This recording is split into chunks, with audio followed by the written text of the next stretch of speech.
This आदरणीय conference will Vaidya now be Anant recorded. Dharmadhikari Amrit Mahotsav कृति समिति की तरफ से हार्दिक स्वागत करता हूँ। किसी भी मंगल कार्यक्रम की शुरुआत हम भगवान की याद किए बिना करना उचित नहीं है, तो हम सबसे पहले हमारे वैदिक शास्त्र की आद्य देवता धन्वंतरी जी को वंदन करते हुए हमारे कार्यक्रम की शुरुआत करेंगे। तो पहले हम धन्वंतरी स्तवन प्ले करेंगे।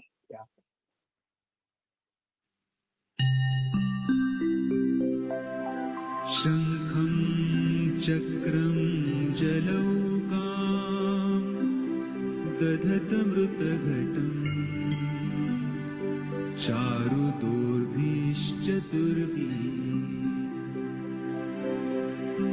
सूक्ष्मस्वच्छातिहृद्यां शुकपरिविलसन् मौलिमं भोजनेत्रम् कालाम्भोतोज्ज्वलाङ्गम् कटितटविलसत् चारुपीताम्बराढ्यम् वन्दे धन्वन्तरीं तं निखिलगतवन् प्रौढदावाग्निलीलम्।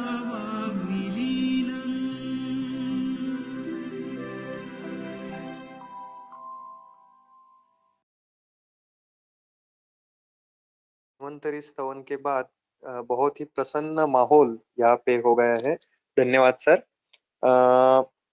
तो मैं सबसे पहले आज के जो आज हम व्याख्यानमाला जिनके अमृत महोत्सव के तौर पर रख रहे हैं, वे हमारे सबके आदरणीय गुरुजी वैद्य अनंत भगवंत धर्माधिकारी सर जी का आपको परिचय करवा देता हूँ।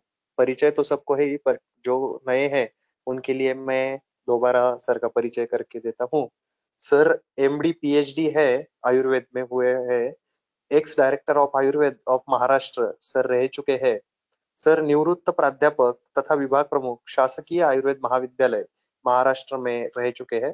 पूरे भारतवर्ष में 2007 से 148 संहिता निरूपण सर के संपन्न हो चुके हैं। अनेकविध राष्ट्रीय अंतरराष्ट्रीय पुरस्कारों से सर सम्मानित है। संस्कृत भारती महाराष्ट्र राज्य के पश्चिम विभाग प्रमुख तथा विभिन्न संस्थानों में सर संलग्न है। संपूर्ण भारतवर्ष में सर के अनेक विद्यार्थीगण हैं। वे अध्यापन और चिकित्सक के रूप में कार्यरत है। सर की चरक उहन नाम की एक प्रसिद्ध किताब है। वे विद्यार्थियों को मार्गदर्शन सालों साल कर रही है। ये किताब हिंदी में और मराठी में दोनों में भी अभी उपलब्ध है। आज और ये आज के हमारे जो व्याख्याता है, अगला पुष्प जो यहाँ पे हमारे व्याख्यानमाला में घूमने जा रहे हैं, वे वैद्य Gauri Shankar Domaji Urkude sir. Sir MD PhD है। स्वस्थ और योग ये सर का विषय है। उपचारात्मक पोषण में सर का डिप्लोमा हो चुका है। सर ने एमए संस्कृत भी किया है। योग प्रशिक्षक और मर्म चिकित्सक के तौर पर सर कार्यरत है। सर आयुर्वेदिक मानसोपचार तज्ञ और समुपदेशक के रूप में भी कार्यरत है। सर संचालक और सल्लागार आयुर्वेद चिकित्सक ऐश्वर्य आयुर्वेद प्रतिष्ठान उमरेड के है। सर विजन आयुर्वेद अकादमी पदव्युत्तर प्रवेश के लिए जो विद्यार्थियों को सहायभूत होती है, उसके संचालक भी है। सर जीवक आयुर्वेद चिकित्सालय नागपुर में आयुर्वेद चिकित्सक है।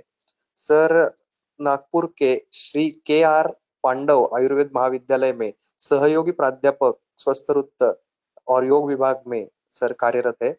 तालुका प्रतिनिधि आयुर्वेद व्यासपीठ उमरेड नागपुर शाखा सर है। अंतरराष्ट्रीय जर्नल्स में 10 से ज्यादा शोध निबंध सर के प्रकाशित हो चुके हैं। सर ने कोविड तथा मधुमेह के संदर्भ में सामान्य जनता में जन जागृति का काम भी सर कर चुके हैं। ऐसा सर का परिचय है। और सर आज के हमारे व्याख्यानमाला का अगला पुष्प यहाँ पे घूमने जा रहे हैं। ये जो व्याख्यानमाला है, ये ऋषितुल्य आदरणीय वैद्य धर्माधिकारी सर जी के अमृत महोत्सव के समारोह के तौर पर हम रखते हैं। इसमें सर के एक एक विद्यार्थीगण अपने अपने चिकित्सा अनुभव यहाँ पे प्रस्तुत करते हैं और उसके ऊपर सर टिप्पणी कर कर हमें उससे सारभूत अंश क्या लेना है वे समझा देते हैं। ऐसे ये व्याख्यानमाला का स्वरूप है। इसमें आज का पुष्प जो घूमने जा रहे हैं वो है वैद्य गौरी शंकर जी। उनको मैं विनती करता हूँ कि वे अपने चिकित्सा अनुभव, रुग्णानुभव हमारे सामने प्रस्तुत करें। आदरणीय गौरी शंकर जी।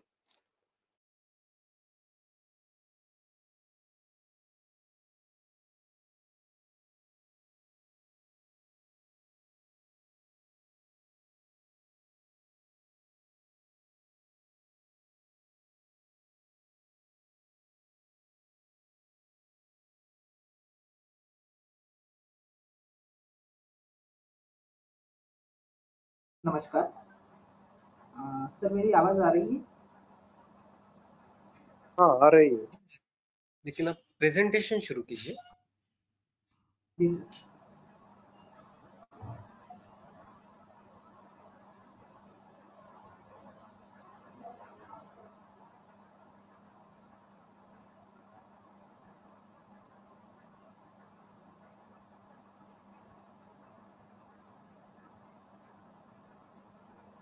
सर स्क्रीन दिख रही है?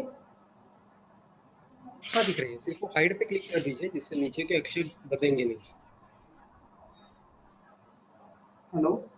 हाँ सर।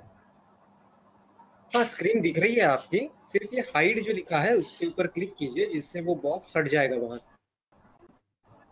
ओके।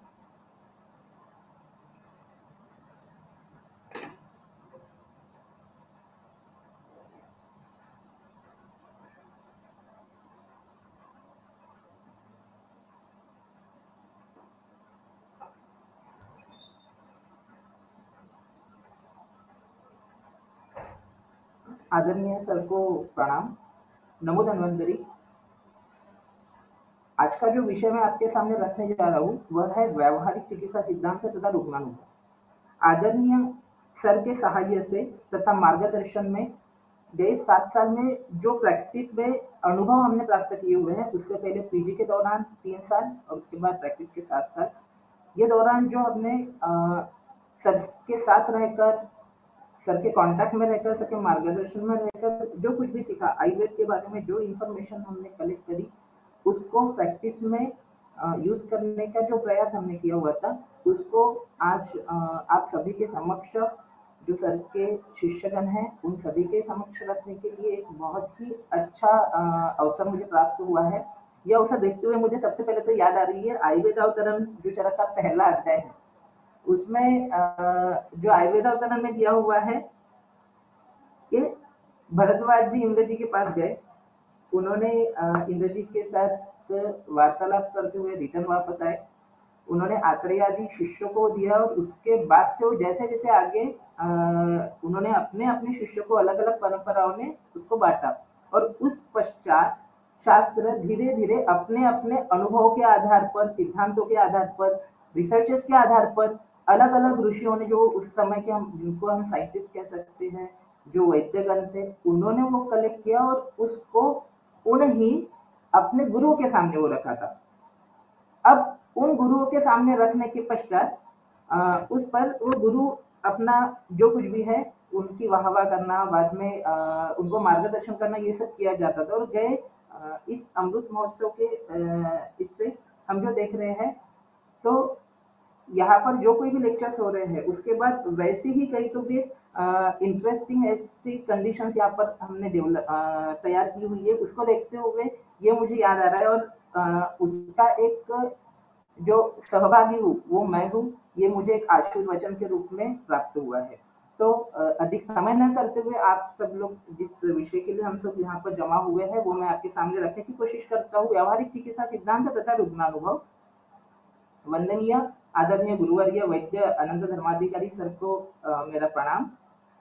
उस पश्चात गुरु तक पहुंचने के लिए या फिर सर के मार्गदर्शन तक पहुंचने के लिए जो मेरे लिए इम्पोर्टेंट एक स्टेप्स थी या फिर जो जिनके कारण मैं वहां तक पहुंच पाया, वैसे आदरणीय आनंद टेम्बुर्णिकर सर, इनके प्रति कृतज्ञता व्यक्त करना।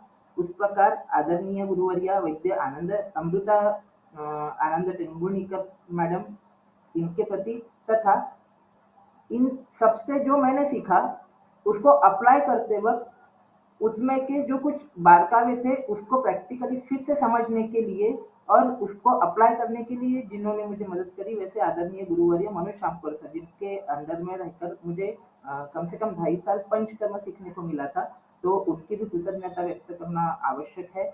इन लोगों के सिवाय एक आयुर्वेद चिकित्सक की, गुरु के सिवाय आयुर्वेद चिकित्सक की शुरुआत नहीं हो सकती, इसलिए ये सभी मेरे लिए वंदनीय है।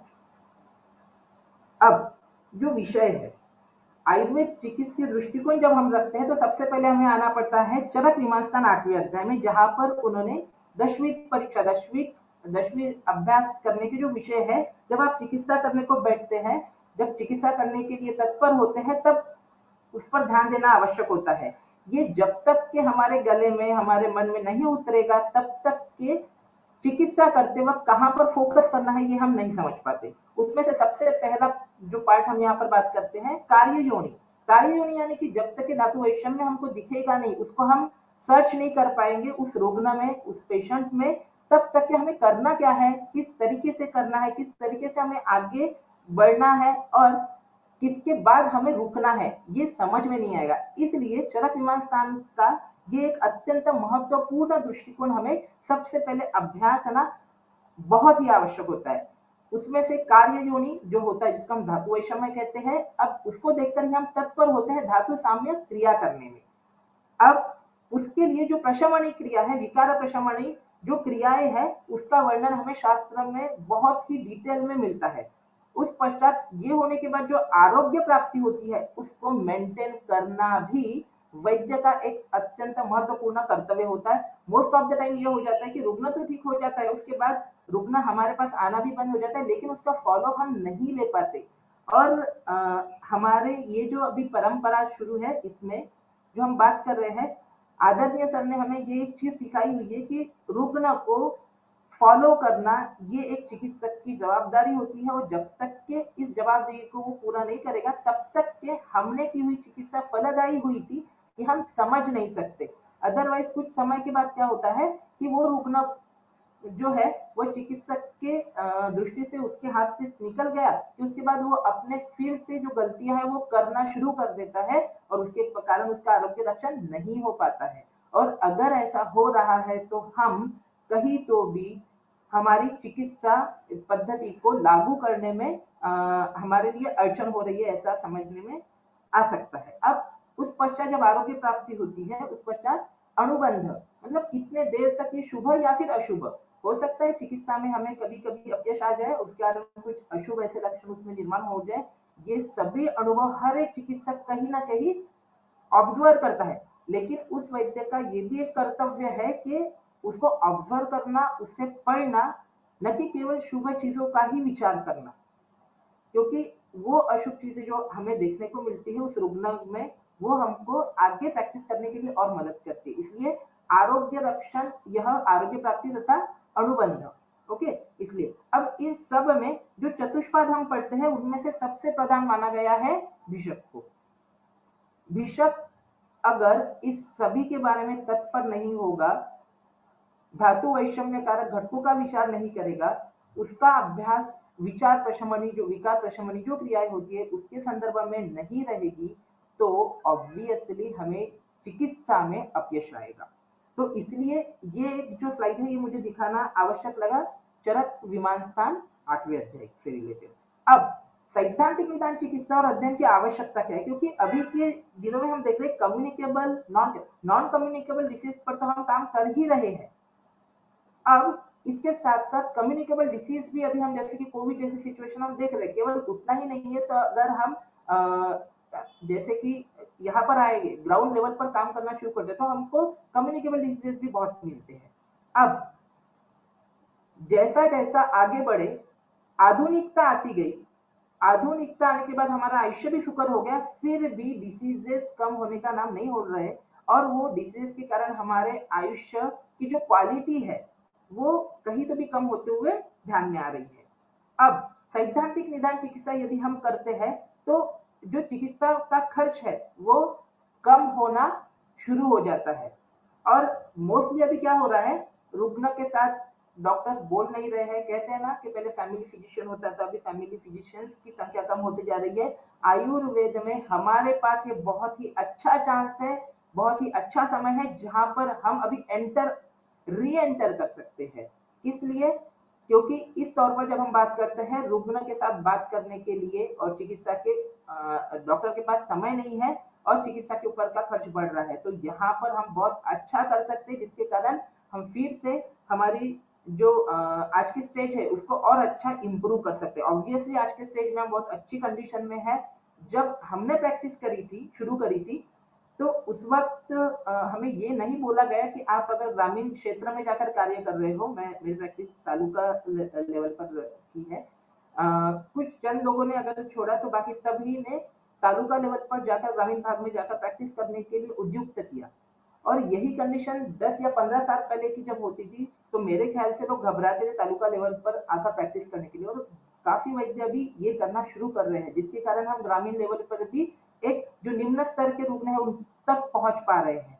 और ये करते वक्त हमें समझ में आ जाता है कि हम चिकित्सा के खर्च को कैसा मैनेज कर पाते। इसलिए मेरा ये मानना है कि हम सैद्धांतिक निदान चिकित्सा इनका अध्ययन यदि करते हैं तो ये सब चीजें हम ओवरकम करने में बहुत इजीली ये कर पाते। चलो उस पश्चात रुग्ण परीक्षण, व्याधि परीक्षण, हेतु परीक्षण, इसके संदर्भ में वैद्य में जागरूकता नहीं होती है। आते बराबर रुग्ण को मॉडर्न तरीके से देखना शुरू हो जाता है। मॉडर्न तरीके से भी कब देखना है, उसको कहाँ पर लागू करना है, उसमें से हमें क्या लेना है, ये भी एक वैद्य के तौर पर मुझे समझना बहुत ही आवश्यक है। केवल औषधाभिमुख दृष्टिकोण हो चुका है, इसके लिए ये दवाई, इसके लिए ये दवाई।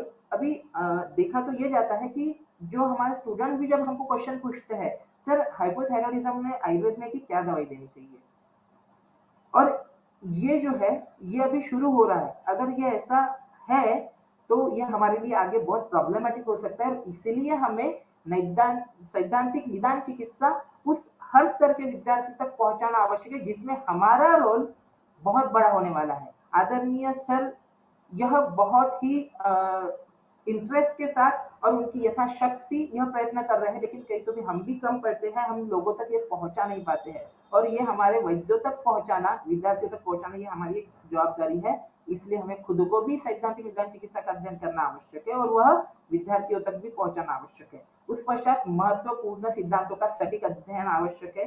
प्रत्यक्ष अभ्यास, केवल सैद्धांतिक सटीक अध्ययन सिर्फ संहिताओं में से पढ़ना, यहाँ पर हमें रुकना नहीं है, ये तो हमें करना ही है। It is very much important, but उसके साथ साथ हमें यह रुग्णों में देखना भी है। हमें पंचकर्म में दिखने वाले व्यापक रुग्ण में देखते आने चाहिए। हमें यह पता चलना चाहिए कि आधमान हो रहा है, जीवादान हो रहा है, यहाँ पर मुझे क्या चिकित्सा करनी चाहिए। हर बार मॉडर्न की ही चिकित्सा में वापस वहां पर मदद करेगी ऐसा नहीं है। अब ये सब मुझे रुग्ण में देखते आना चाहिए। जब तक कि मैं ये देख नहीं पाऊंगा तब तक के मुझे आगे उसमें फल प्राप्ति होगी नहीं होगी उस पर निर्भर करेगा। इसके साथ साथ द्रव्य की निवड़ करना, कर्म की निवड़ करना, और इतना ही नहीं, जो मैंने द्रव्य की निवड़ करी हुई है, जो मैंने सिलेक्ट किया हुआ है, जो कर्म सिलेक्ट किया हुआ है, उसकी मुझे पड़ताल भी करते आनी चाहिए, उसका मुझे असेसमेंट भी करते आना चाहिए। Is that medicine is working और नॉट। बिकॉज चरक सूत्रस्थान चौथे अध्याय में जब हम जाते हैं तो उन्होंने किसी ड्रग के बारे में पढ़ाई करने का तरीका बताया हुआ है।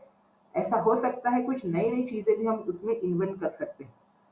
अब व्याधि हेतु संबंध और वैद्य की जवाबदेही, ये बहुत ही इंपॉर्टेंट है। चरक सूत्रस्थान 16वें अध्याय का ये रेफरेंस हम सभी को पता होता है, स्वभाव परमवाद के नाम से जो जाना जाता है, और जिसे अतूट ऐसा, नित्य ऐसा, यह एक सिद्धांत है जो इंपॉर्टेंट सिद्धांतों में से है।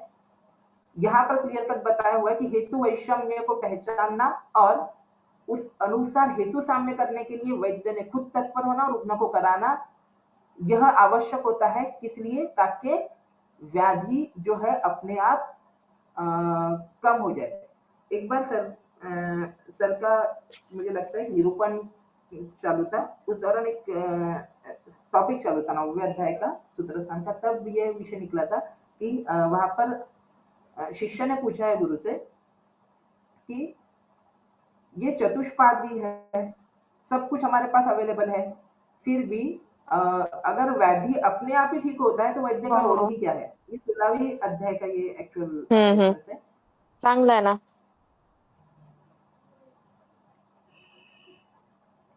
सर इंटरप्शन, मेरी आवाज सुनाई दे रही है सबको?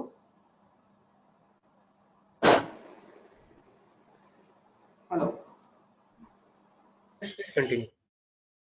Hello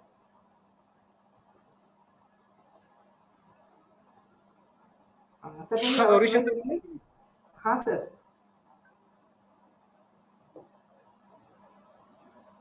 okay. हाँ, तो विकारो धातु वैषम्यम, हेतु साम्य होता है, स्वभाव परम, वो व्याधि अपने आप ठीक हो जाता है। फिर वैद्य की जरूरत क्या है? तो वैद्य की जरूरत है, इसका एक बहुत ही सिंपल शब्द में सर ने रोल क्या है ये बताया हुआ था कि वैद्य का रोल ये है, यह उसको समझा कर देना, मतलब हाथ देने का। जैसे गिरा हुए आदमी को हम जब हाथ देते तो वो खड़ा होकर चल पाता है, तो ये एक बहुत ही महत्वपूर्ण वैद्य का रोल है वहां पर।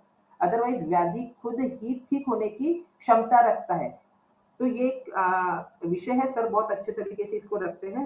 यहाँ पर मैं बहुत समय इसको दूंगा नहीं। उसके बाद विकारो धातु वैषम्यम, ये तो हम सभी को पता है। अब इनमें हमेशा चरक सूत्रस्थान नौ का एक बहुत ही इंपॉर्टेंट रेफरेंस है, व्याधि मूल विपर्ययेन उपचरंत सम्यक प्रकृत स्थापयाम मूल मूल विपर्ययेन इति कारण विपर्ययेन। मूल के विपरीत हमको कार्य करना है, अर्थात वहां पर उन्होंने क्लियर कट मूल विपर्यय का मीनिंग दिया हुआ है कारण के, जिस कारण से व्याधि उत्पन्न हुआ है उसके लिए हमें हेतुओं का अभ्यास करना आवश्यक है। सर हमेशा कहते हैं हेतु विचक्षण वैद्य तैयार होने चाहिए, क्योंकि जब तक कि हम हेतुओं के बारे में, अब मोस्ट ऑफ द टाइम हेतुओं के बारे में जब चर्चा होती है तो हमारे वैद्यगण या फिर हमारे स्टूडेंट्स के दिमाग में एक ही चीज होती है, ये नहीं खाना, वो नहीं खाना, लाइकवाइज। लेकिन ये केवल इतना बंद करने से व्याधि ठीक हो जाता है, नहीं होता है, ये चर्चा फिर शुरू हो जाती है। लेकिन मूल विपर्यय है ना, यहाँ पर हमें ये भी ध्यान में रखना है कि जिन कारणों से, जिन गुणों से, जिन लक्षणों से जो लक्षण उत्पन्न हुए, दोष विकृत हुए हैं, उनके विपरीत आहार विहार, इनकी चिकित्सा करना और औषध इनका प्रयोग करना, यह मूल विपरीत चिकित्सा होती है। तो केवल दही खाना था बंद कर दिया, इतना ही वहां पर अपेक्षित नहीं है। तो दही खाने के कारण जो अभिषंद बढ़ा हुआ था उसके विरुद्ध गुणात्मक कटु तिक्त कषायात्मक द्रव्यों का प्रयोग करना, यह अपेक्षित है मूल विपर्यय कारण विपर्यय। तो ये बेसिक एक थी जो वैद्य को हमारी जवाबदारी पहचाननी पड़ेगी। अब मेरा मूल विषय जिसमें ये बेसिक सिद्धांत के बाद मुझे बताना आवश्यक है, कुछ मेरे प्रैक्टिस में के रुग्णानुभव, वैसे रुग्णानुभव तो काफी आते हैं, लेकिन उनमें से कुछ जो चुनिंदा जो बताना चाहता हूँ कि जिसके कारण जहाँ से ये जो है एक इंटरेस्ट बहुत अच्छा डेवलप हुआ और उसके बाद काम करने की प्रेरणा हमेशा मिलती रहती है। ऐसे कुछ एक रुग्णानुभव आपके सामने रख रहा हूँ। सबसे पहले माइग्रेन की, मोस्टली मैं यहाँ पर अनुक्त व्याधियों की ही केसेस रखने जा रहा हूँ। माइग्रेन केस, ये लगभग सभी के पास ये पेशेंट्स आते हैं। उसमें से आप देख सकते हैं यहाँ पर व्यवसाय, ये जिसका जो व्यवसाय था गृहिणी थी, पित्त कफानुबंधी ऐसी देह प्रकृति उनकी थी, कोष्ठ मध्य था, 35 ईयर की विवाहिता स्त्री थी।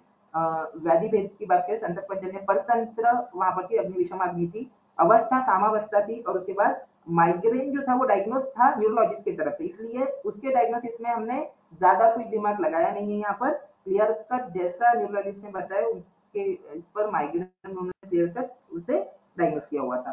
फिर मेरे पास आने के बाद, हमारे पास आने के बाद हमने क्या व्याधि निदान किया, ऊर्ध्व अम्ल पित्त ऐसा कुछ थोड़ा सा सोचा था, पित्त शिरोग। हम मोस्टली डायग्नोसिस के इसमें हम जाते नहीं है, दोषों की अवस्था क्या है, वहां पर हेतुओं की अवस्था क्या है, फिर दुष्य की क्या स्थिति है, ये सब देखते हुए व्याधि को सिंपल नामकरण हम जनरली देते हैं, रक्त दुष्टि, रस दुष्टि, संतर्पणजन्य विकार, अपतर्पणजन्य विकार, लाइक वाइज, और उसके बाद हम चिकित्सा करते हैं। तो यहाँ पर एक मैंने डायग्नोसिस लिख के रखा, ऊर्ध्व अम्ल पित्त पित्त शिरोग। लक्षणों की अगर संख्या देखो तो कम से कम 18 लक्षण इनको थे। शिरशूल ये उसका बेसिक था, जो उनको जब मेरे पास आए थे, हमारे पास यहाँ पर क्लिनिक में आए थे, तब वो लगभग 5 से 6 दिन के पश्चात उनको ये एपिसोड्स आते थे, जबकि लगभग 2 से 3 सालों से नेक्सडॉन जैसी टैबलेट वो कंटिन्यू ले रही थी, मतलब वीकली ट्वाइस टू थ्राइस उनको वो मेडिसिन लेनी पड़ती थी। जब अटैक आ जाता था तो 3-3 दिन तक उनको मेडिसिन लेनी पड़ती थी। सर्दी होने के बाद क्लियर कट उनको थोड़ा बहुत ठीक लगता था। उसके बाद उभय हस्त प्रदेश में चिमचिमानी, बाकी के सिम्टम्स थे, आप पढ़ सकते हैं ये अधोवर्तम शोथ, ये मेरे लिए एक थोड़ा सा एक सिम्टम था। उसके बाद इंपॉर्टेंट श्रमश्वास, बाकी ये सब लक्षण उनको मिलते थे मोस्टली संतर्पणजन्य और परतंत्र ऐसा दोष प्रकोप मैंने माना था यहाँ पर, और रक्त दुष्टि ऐसा एक जाना था। उस पश्चात इनकी दिनचर्या की यदि हम बात करें तो यहाँ पर क्लियर कट आपको दिख सकता है।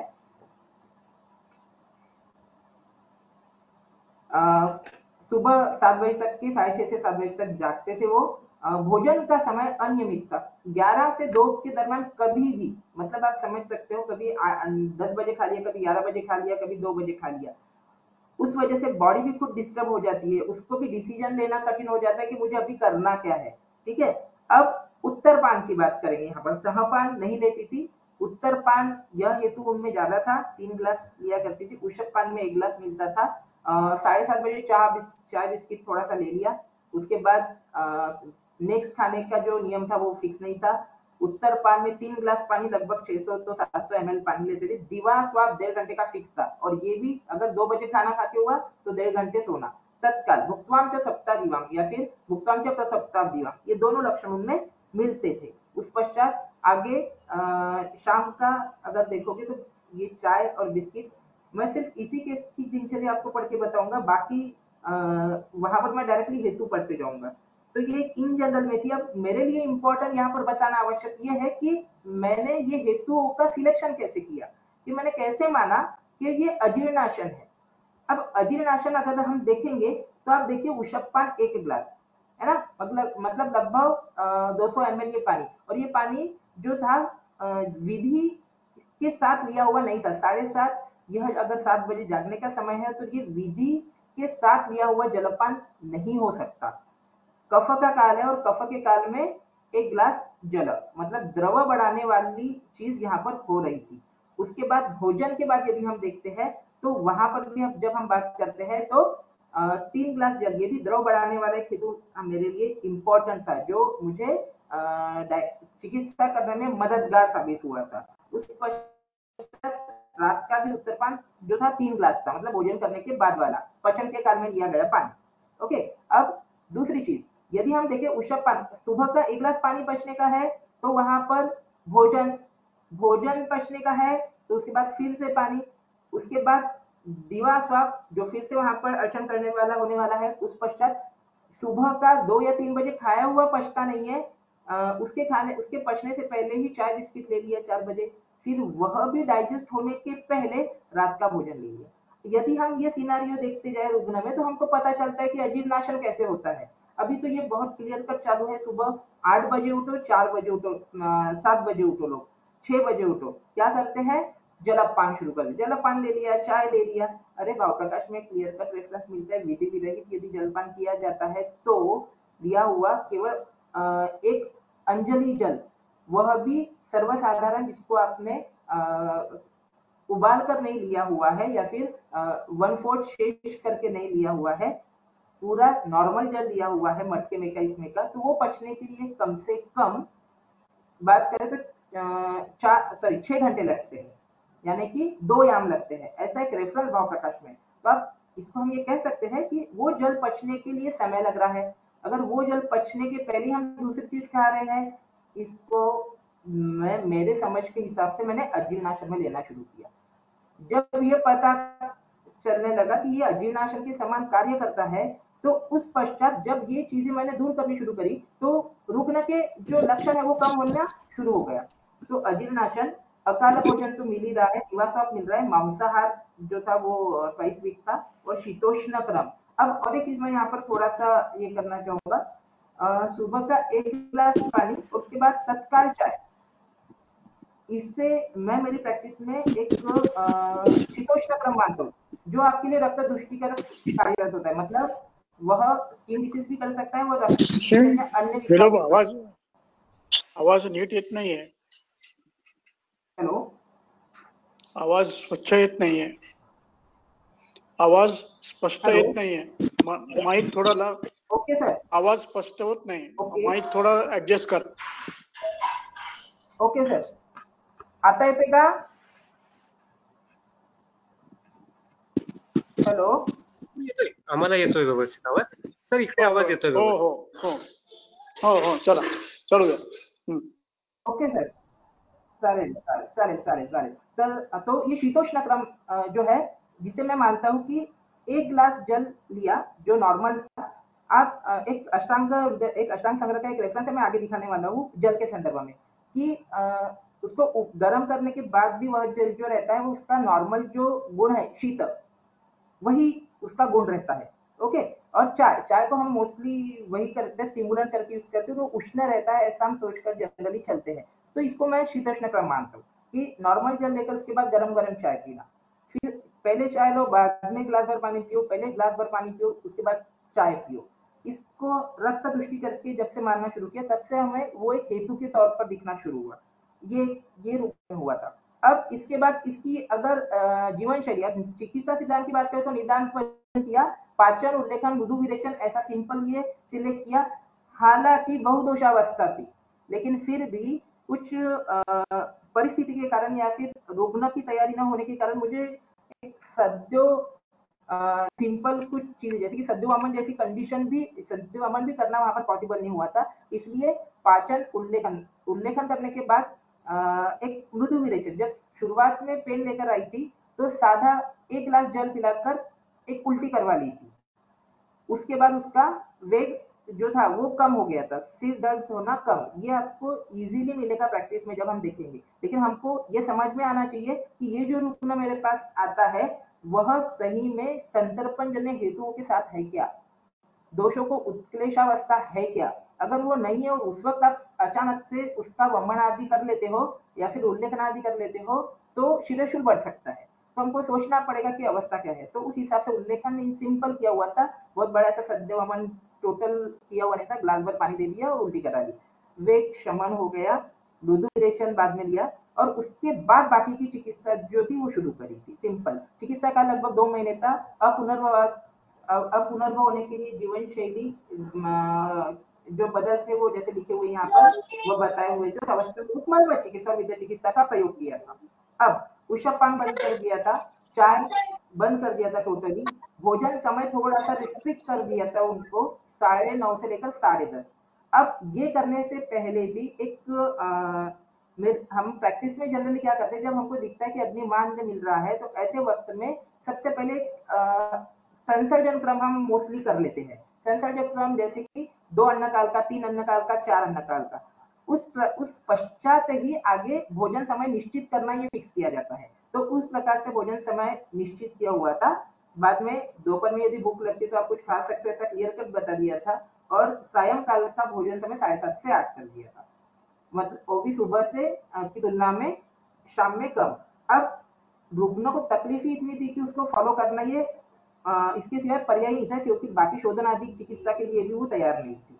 अब इसके बाद दिवास्वप पूरी तरह बंद कर दिया, तो ये जीवन शैली बदल कर दिए थे. अब इसके बाद यदि हम देखते हैं तो मोस्टली चिकित्सा क्या थी उस पर मैं डिस्कशन नहीं करूंगा. संसर्जन तर्पण आदि क्रम 3 दिन के लिए देने के पश्चात सुच्छेकर रस द्राक्षासव जैसे जो द्रव को बाहर निकालता है शरीर में से, द्रव धातु को बाहर निकालने में द्राक्षासव मदद करता है. इसलिए जो कनेक्टेड इफेक्ट था उसको कम करने के लिए हमने प्रयास किया. तो ये 2 मेडिसिन हमने दी थी. उस पश्चात सेकंड ही विजिट में जो अटैक था, जो 10 दिन में आए थे, तो उसके बाद जो जिस दिन वो मेरे पास आई थी, हमारे पास आई थी, उसके दूसरे दिन जो अटैक आया, उसके 10 दिन बाद तक उनको कोई अटैक नहीं आया था. लगभग सिम्टम्स जो थे वो 50% तक कम हो गए थे. अब बाकी के जो सिम्टम्स है, केशव पतन, प्रतिग्रह, रुद्धा, यह इनमें बहुत ज्यादा फायदा नहीं हुआ था. अब चिकित्सा में वही कंटिन्यू की, क्योंकि मुझे 10 दिन में लगभग रिजल्ट आना शुरू हुआ था. आप देख सकते हो. अब ये सब होने के बाद एक सिंपल ट्रीटमेंट कर दी थर्ड विजिट में, न्यूरोड्रेक्स करके डायरेक्टली व्याधि प्रत्यनिक करके उसको यूज किए थे हमने. और उसके बाद फोर्थ में हमको देखने को मिला कि 80% सिम्टोमेटिक रिलीफ मिला था. और स्वास्थ्य लक्षण लगभग उद्गार शुद्धि उत्साह जैसे सम्यक जीवन के लक्षण भी मिल गए थे, और अन्नभिलाषा वाले जो लक्षण है वो भी मिलना शुरू हो गया था. अब ये मिलने के बाद ट्रीटमेंट कंटिन्यू की फिर से 15 दिन के लिए. अब सबसे इंपॉर्टेंट चीज एक वैद्य के तौर पर जो मेरा हमेशा कहना रहता है कि जो हमें करनी चाहिए, फॉलोअप. जैसे मेडिसिन धीरे धीरे हमने फोर्थ विजिट के बाद, लगभग उसके लिए 2 महीना हो चुका था, उसके बाद हमने जो मेडिसिन दी उसके बाद 2 मंथ तक विदाउट मेडिसिन पेशेंट को रखा. साथ में केवल लाइफस्टाइल चेंजेस, और ये करने के बाद जनरली 2 मंथ के बाद भी उससे पेशेंट को अटैक नहीं आए थे। अब ये रुग्ण लगभग 3 साल के बाद फिर से क्लिनिक में आई थी उसी सिम्टम्स के लिए। तो फिर से हिस्ट्री लेने के बाद हमको पता चला कि उन्होंने उनकी लाइफ जो थी लाइफस्टाइल फिर से थोड़ी डिस्टर्ब हो गई थी, लेकिन उतनी नहीं डिस्टर्ब की थी उन्होंने, क्योंकि तब एजुकेट इतना अच्छा करके रखा था कि ताकि उनको उनका इम्पोर्टेंस समझ में आए कि ये करने से मेरा ये ठीक होता है। इसलिए जब भी उनको थोड़ी बहुत वेदना हो जाती थी वो नियम बदल देती थी, तो उनको 15-20 दिन में वैसे भी ठीक लगना शुरू हो जाता था। और इस बार जब आई तो हमें 2 महीने ट्रीटमेंट करने की जरूरत नहीं पड़ी। 15 दिन की मेडिसिन 7-7 दिन की 2 बार मेडिसिन देने के बाद उनके सिम्टम्स फिर से कम हो गए। तो ये एक फायदा होता है हमको जब हम हेतु विपरीत चिकित्सा रुग्ण के दिल में उतारते हैं। तो यही अनुभव गए कुछ सालों से हम लोग कर रहे हैं और ये करने के पश्चात कॉन्फिडेंस लेवल और बढ़ता है, क्योंकि आपकी मेडिसिन कम हो जाती है। सिर्फ 3 मेडिसिन का यूज करना पड़ा ये पेशेंट में, ये हमारे लिए एक अच्छी अचीवमेंट थी। उस पश्चात अब इसमें जो एग्रावेटिंग फैक्टर्स और पैथोलॉजी जो मुझे मिलती है, चरक सूत्रस्थान 17वें अध्याय में हम जाएंगे तो शिरशूल प्रधान ऐसे शिरो रोगों का वर्णन वहां पर आया हुआ है। वहां पर हेतु भी जो दिए हुए वो तंत अगर हम देखते हैं मॉडर्न साइंस में दिए हुए माइग्रेन या फिर हेडेक के जो सिम्टम ये होते कॉजेस होते हैं उसमें जुड़ते हैं। संधारना, दिवा स्वप्नात, रात्रो जागरण, मदात, दुष्ट आमार, ये सब चीजें मुझे रुग्ण में मिली थी। अब शिरोरोग के बारे में एक पॉइंट में यहाँ पर जो अनुक्त विचार के बारे में है हमारे लिए इम्पोर्टेंट, वो एक बताने की कोशिश करूंगा। सिर में होने वाला माइग्रेन मेरे लिए एक व्याधि था, लेकिन ऐसे असंख्य व्याधि शिर में होते हैं, ऐसा रेफरेंस जनक सूत्रस्थान 17वें अध्याय में, जिसका नाम है देखिए ये श्लोक जो सबसे लास्ट वर्ड आपको मिलेगा, अर्धा सबसे लास्ट की 4th लाइन लास्ट से अर्धा भेद को वास्यात सर्वम वा रुज्यते शिर, इसके ऊपर की एक लाइन हम पहले पढ़ेंगे। वातादय प्रकुप्यन्ते शिरस्य अस्रं च दुष्यति, रक्त दृष्टि आपको शिरो रोगों में मिलने वाली है। तस्य शिरसि जायन्ते रोगा विविधा लक्षणा, फिर ये विविध रोग कौन से होते हैं जो विविध लक्षण युक्त हो सकते हैं, उसमें एक दिया हुआ है अर्धावेदक, जो टिपिकल ये पेशेंट में हमको देखने को मिला था।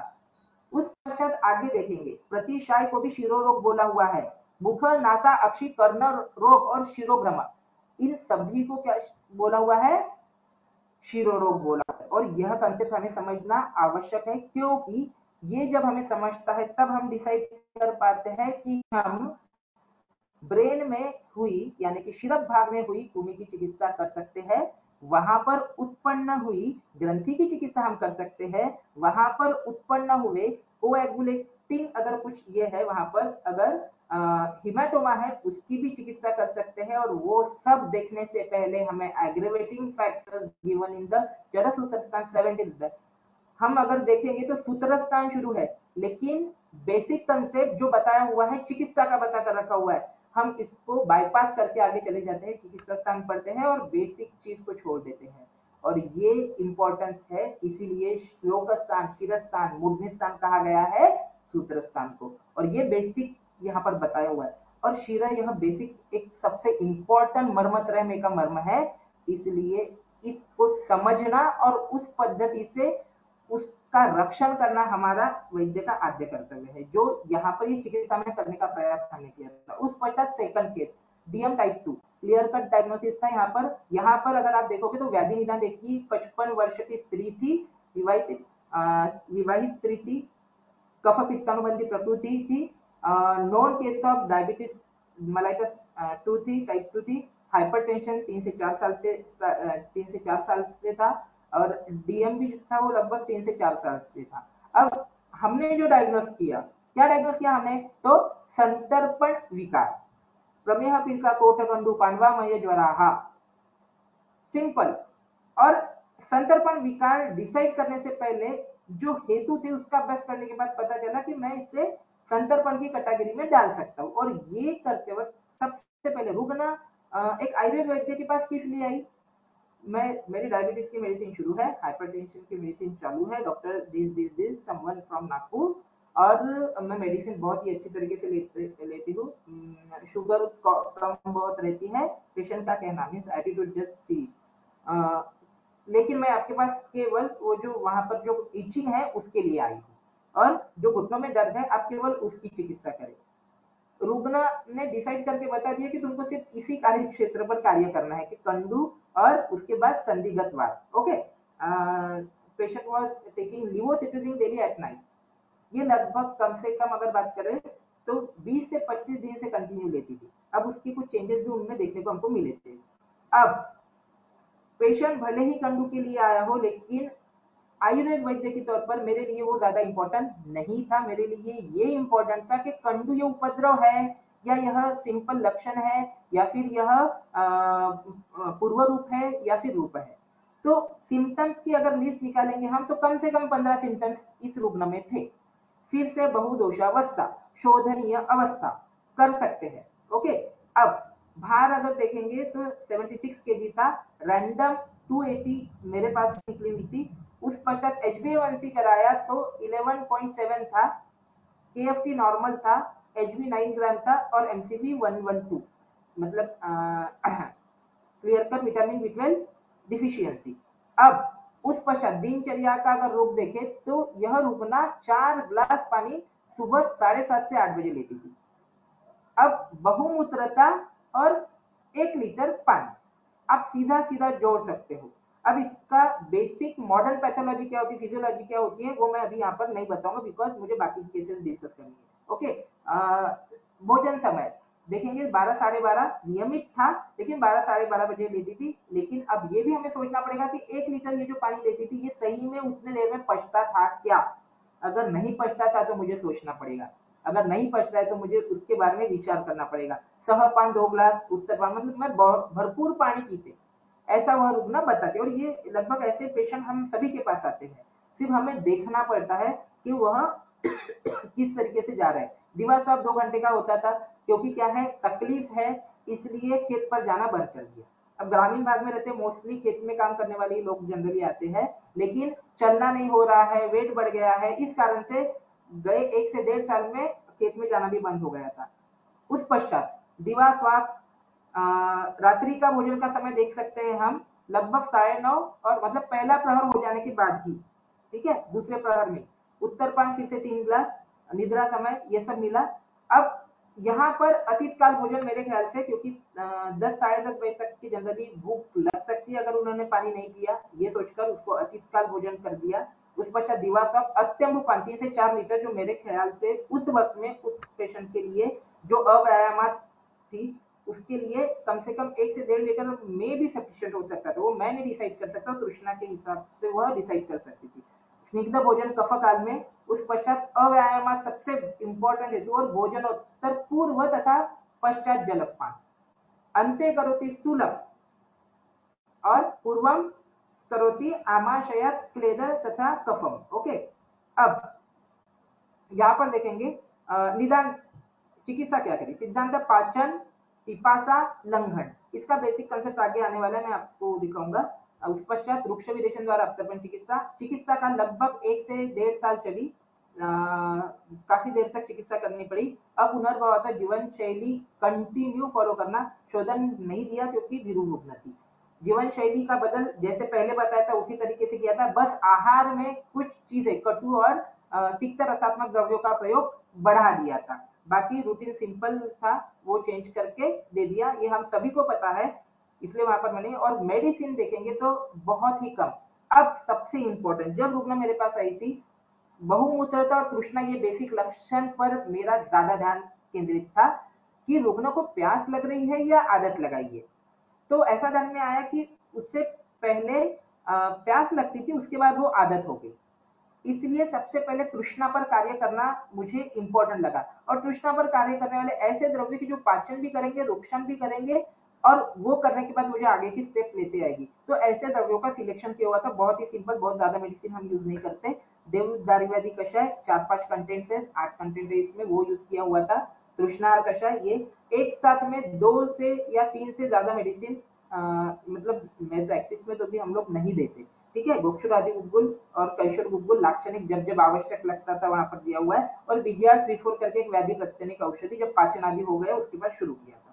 तो ये मेडिकेशन हमने ओवर द पेट किया था, आपके सामने इसका रिजल्ट है, जो 1 साल बाद लगभग ये जो था आपका HbA1c जो था वो 6.5 पर आ गया था 11.7 से।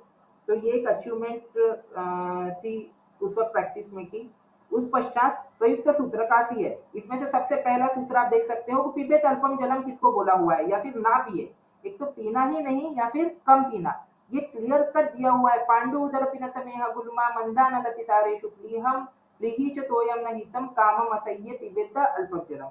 ये लगभग हम सभी को पता है। इसके बाद मेरे लिए इंपॉर्टेंट सूत्र था जो उदर व्याधि में का था। यहाँ पर चरक चिकित्सा स्थान 22 ऐसा नहीं होना चाहिए, उदर व्याधि का सूत्र है, 13 होना चाहिए मेरे ख्याल से 13। उस पर देखिए यहाँ पर अग्नि दोष मनुष्यानाम रोग संगा पृथक विधा, क्लियर कट अग्नि दृष्टि थी, उस कारण से रोग संगा पृथक विधा लक्षण हम देख सकते हैं। अगर हम लक्षणों को डिवाइड करके डिसीज लिखना शुरू कर दे तो हमको अलग अलग डिसीजेस वहां से मिलना शुरू हो जाएंगे वो पेशेंट के सिम्टम्स में से। मलरुद्धा प्रवर्तयंती विशेषण उदनायतु, आगे इनके बाकी के सिम्टम्स वगैरह दिए हुए हैं, उस पश्चात देखेंगे अभी। अभोजनात, अजीर्णात, अतिभोजनात, ये सब लक्षण दे सकते हैं। अब मेरे लिए और एक इंपॉर्टेंट था जो चरक चिकित्सा स्थान 15 में का इंपॉर्टेंट रेफरेंस है। देखिए व्याधि प्रमेह संतर्पणजन्य ऐसा सोचकर चिकित्सा सूत्र कहां पर आ रहा है उसका, कहां पर हम विचार कर रहे हैं उसका, तो चरक चिकित्सा 15वें अध्याय में। यहां पर देखेंगे जहां पर मैंने हाईलाइट किया हुआ है इस श्लोक की अजीर्ण की चिकित्सा, अजीर्ण की एक्चुअल सिम्टम्स यहां पर दिए हुए हैं। उसमें एक शब्द, एक वाक्य आया हुआ है कि जब दोष, जब आम जो होता है दुष्ट रस जब कफ के साथ संगत होता है तब कफज ऐसे व्याधियों को, असंख्य व्याधियों को उत्पन्न कर सकता है। यक्ष्मा, पीनस, मेहादीन, यक्ष्मा भी हो सकता है, पीनस भी हो सकता है, मेहादीन। अब मेहादीन में असंख्य व्याधि आ गए आज के काल के, हमें सिर्फ देखते जाना है। ओके, यहाँ पर फिर आगे जाकर हाइपोथायरॉयडिज्म भी यहीं पर आ सकता है। वैद्य को देखना पड़ेगा कि यह मुझे किस तरीके से डिसाइड करना है। तो ये था रसादि भी संसृष्ट कुर्यात रोगाना रसादिगा, रसादि असंख्य व्याधि। फिर उसके लिए रसादि कौन से व्याधि होते हैं ये देखने के लिए हमको जाना पड़ता है चरक सूत्र स्थान 28वें अध्याय में। दिवास्वाप, दिवास्वाप किसने नहीं करना चाहिए, ये बहुत ही सुंदर रेफरेंस चरक सूत्र स्थान 21 में आया हुआ है। यहाँ पर क्लियर कट मेदस्विन स्नेह नित्या श्लेष्मला श्लेष्म रोगिणी, ये पहली लाइन ये रुग्ण के लिए लागू थी। और जो 2 घंटे नींद भी लेती थी, उसका कारण भले ही कुछ अलग होगा कि वो नींद क्यों लेती थी, लेकिन फिर भी यह मेरे लिए हेतु था, हमारे लिए हेतु था। उस पश्चात प्रैक्टिस की बहुत ही अच्छी केस, जहां पर अभी मैंने शिरोरोग की चर्चा करी थी, वहां पर अनुक्त विचार हम कैसे करके सोचते हैं, इसके लिए ये केस बहुत ही अच्छी थी। 20 वर्ष की ये स्त्री अविवाहित एक बच्ची थी। ये लड़की का एक्चुअल क्या था, साइकेट्रिक ट्रीटमेंट चालू थी सीजर डिसऑर्डर के लिए, और एक न्यूरोलॉजिस्ट के पास भी उनकी ट्रीटमेंट चालू थी। लड़की क्या होता था, चलते चलते अचानक से धप से गिर जाती थी, कभी सिर के बल, चक्कर आकर गिर जाती थी, ठीक है, और अनकॉन्शियस हो जाती थी। सीधा अपस्मार जैसे कंडीशन हम सोच सकते हैं, मूर्छा भी बोल सकते हैं, क्योंकि विभिन्न चेष्टाएं वैसे नहीं थी, लेकिन कंप वगैरह उसको आती थी। अब ये रुग्ण जो थी स्थूल थी। मेरा फिर से व्याधि निदान जो था सीजर डिसऑर्डर और बाकी सब चीजें न सोचते हुए संतर्पण विकार, स्थौल्य, मूर्छा, अपस्मार, क्वेश्चन मार्क, अर्बुद, पिट्यूटरी माइक्रोएडेनोमा, ठीक है। इनमें सिम्टम्स जो मिलते थे वो लड़की में tiredness, headache, vomiting, dizziness, vision problems, nausea, menstrual and the breast changes, ये उसमें जनरली मिल रहे थे। अनएक्सप्लेन्ड हेयर ग्रोथ और लॉस, ओके, और क्लिनिकली नॉन फंक्शनल एडिनोमा था, ओके। अब इसमें सिम्टम्स जो मिल रहे हैं ये आप देख सकते हो, ये सिम्टम्स मिल रहे थे। सबसे बेकार सिम्टम उनके लिए वही था जिस पर एक वैद्य के तौर पर मुझे ध्यान देना आवश्यक था, वह था चक्कर आकर कहीं पर भी गिर जाना। अब जिस वक्त हमारे पास आई ये एपिसोड, जो पहले 1-1, 1.5 महीने के बाद आते थे, वो अभी 7-7, 8-8 दिन में आना शुरू हो गया था, हफ्ते में 2-2 बार आना शुरू हो गया था। इस वक्त एक वैद्य के तौर पर माँ बाप, हमको ये भी देखना पड़ता है, केवल रुग्ण का ही सांत्वन नहीं करना पड़ता है, उसका ही केवल ट्रीटमेंट नहीं करनी पड़ती है, माँ बाप को भी ट्रीट करना पड़ता है। क्यों? उनको आश्वासन देना इस वक्त में बहुत आवश्यक होता है। और वैसे सबसे बहुत अच्छी चीज ये पेशेंट के बारे में लिए मेरे लिए ये थी कि पास में रहने वाली पेशेंट थी, इसलिए इजीली मैं उनको ऑब्जर्व कर सकता था। अब यहाँ पर ये सिम्टम्स थे, क्षुधा मंद रहती थी और स्थूल, अच्छी खासी स्थूल थी, ओके। अभिहरण शक्तिहीन थी, व्यायाम शक्ति मध्यम थी, अनियमित आर्थ प्रवृत्ति रहती थी। बाकी के इन्वेस्टिगेशन जो स्टार्ट में किए हुए थे वह था WBC, थायराइड प्रोफाइल और प्रोलैक्टिन लेवल। अब मैंने प्रोलैक्टिन लेवल क्यों किया उस बारे में मेरे दिमाग में स्टार्टिंग में आया भी नहीं था, लेकिन उनके प्रीवियस रिपोर्ट्स देखते हुए जहां पर 120 लगभग प्रोलैक्टिन नैनोग्राम पर डीएल ऐसा उनका नंबर रहता था, इसलिए डॉक्टर हर बार प्रोलैक्टिन लेवल उनका करते थे। यही सोचकर सिर्फ ज्यादा ना सोचते हुए हमने प्रोलैक्टिन लेवल करने को बोला और साथ में MRI का सोचा हुआ था कि करना है। लाइफस्टाइल बहुत ज्यादा खराब नहीं थी, लेकिन फिर भी उशप-पान तो एक हेतु मिला हुआ था। उस पश्चात निद्रा जो थी वो भी बहुत ज्यादा नहीं, लेकिन दिवास्वप्न करती थी। उत्तर पान यह हेतु मतलब भोजन के पश्चात पानी पीना, ज्यादा पानी पीना, ये एक लक्षण उसमें मिलता था। और खाने के जो समय थे वो लगभग 4 बार खा लेती थी। शाम को जब देखते थे हम लोग तो 5:30 बजे अगर उसने सॉरी 8:30 बजे अगर खाना खा लिया तो उसके बाद उसको थोड़ी सी और भूख लगकर कुछ ना कुछ खा लेती थी। ब्रेड बिस्किट खाना, छुप छुप कर खाना, स्नैक्स खाना, ऐसे हेतु उनमें ज्यादा मिलते थे। ठीक है, फिर इसलिए हेतु में अजीर्णाशन, भोजनोत्तर जलपानादि अव्यायामात हेतु तो था ही। विरुद्धासन एक, उस पश्चात दिवास्वप्न और अध्यशन, ऐसे हेतुओं का एक संग्रह हमारे दिमाग में आया हुआ था, वह किया। और उस पश्चात फॉलोअप कैसे कैसे है, सबसे पहले फर्स्ट विजिट में ये बताए हुए थे, लेकिन उन्होंने जो CBC थायराइड प्रोफाइल इसमें बहुत ज्यादा चेंजेस नहीं मिले थे। ओके, चिकित्सा देखिए, चिकित्सा में सिर्फ सिंपल 7 दिन के लिए मेडिसिन दी हुई है। सबसे पहले काम केवल दिनचर्या पर किया हुआ था, ज्यादा दिमाग न लगाते हुए केवल दिनचर्या फिक्स कर दी कि उशप-पान नहीं करना, सुबह जल्दी से उठते हो, थोड़ा सा दौड़ कर आना, चलना, उस पश्चात भूख लगने पर 9:30-10 बजे तक के कुछ भी नहीं खाना, कुछ भी नहीं पीना, चाय भी नहीं पीना, और वो भूख लग गई कि जितना शक्य है उतना खाना खा लेना, जितना भूख लगती है। ओके, अब ये सब बताया और सिर्फ मेडिसिन, उच्चेकर रस और सिरप सिडनी ऐसा शुरू किया। सिडनी करके एक है जिसमें तृष्णाग्न द्रव्यों का प्रयोग किया हुआ है और पित्त को कम करने वाले द्रव्यों का प्रयोग किया हुआ है। अब सेकंड विजिट जब जो थी उसमें ब्रह्मतिमिर दर्शन यह लक्षण तो कम हो गया था, रुल्लास भी नहीं था, शिरशूल भी नहीं था, मन्याशूल और ग्रह इसमें थोड़ा कम उपशय मिला हुआ था। अब चिकित्सा कंटिन्यू करी क्योंकि लाभ मिल रहा था, इसलिए चिकित्सा वही कंटिन्यू की। उसके बाद धीरे धीरे जैसे गए, थर्ड में भी सिम्टम्स कम हुए। मूर्छा एक बार आई हुई थी जो लास्ट के 7 डेज में नहीं आई हुई थी, जो हफ्ते में 2 बार आती थी वो मूर्छा नहीं आई थी, सिम्टमेटिक और वहां पर हेतु विपरीत सिंपल चिकित्सा। उसके बाद नस से शुरू कर दिया थर्ड विजिट में। उस पश्चात फोर्थ विजिट में सुचेकर रस, अनुतैल, फिर से नस्य कंटिन्यू किया और strict lifestyle as per the advice. मैं आपको यहाँ पर ये फोकस कराना चाहता हूँ कि मुझे कुछ भी नहीं समझ रहा था कि इसके हेतु भी तो मुझे ज्यादा नहीं मिल रहे हैं, फिर भी रुग्ण को इतने बड़े सिम्टम्स कैसे हो सकते हैं, ये मेरे लिए एक क्वेश्चन मार्क था। इसलिए उस वक्त एक दिमाग में आया कि हम ज्यादा कुछ नहीं करेंगे, हम सीधा सीधा क्या करेंगे, प्लेन डायरेक्टली इनकी लाइफस्टाइल बदल देंगे और जैसा शुरू है वैसा कंटिन्यू करेंगे। ओके, लाइफस्टाइल जैसा मैं बताऊंगा क्योंकि पास में ही रहती थी, हम इजीली उसको कभी भी बुला सकते थे और कभी भी ये कर सकते, बता सकते थे कि हमको क्या करना है। ठीक है, और कुछ गलत करती थी तो जैसे कि स्नैक्स खाना, बीच बीच में ब्रेड बिस्किट खाना, उस पर फोकस करने के लिए बताया हुआ था। फिर भी छुप छुप कर खाना वो तो कुछ आदतें जाती नहीं है, वो शुरू ही रहती थी। ठीक है, प्रोलैक्टिन लेवल फोर्थ विजिट में हम देख सकते हैं, हेलो, 56.09 mg था।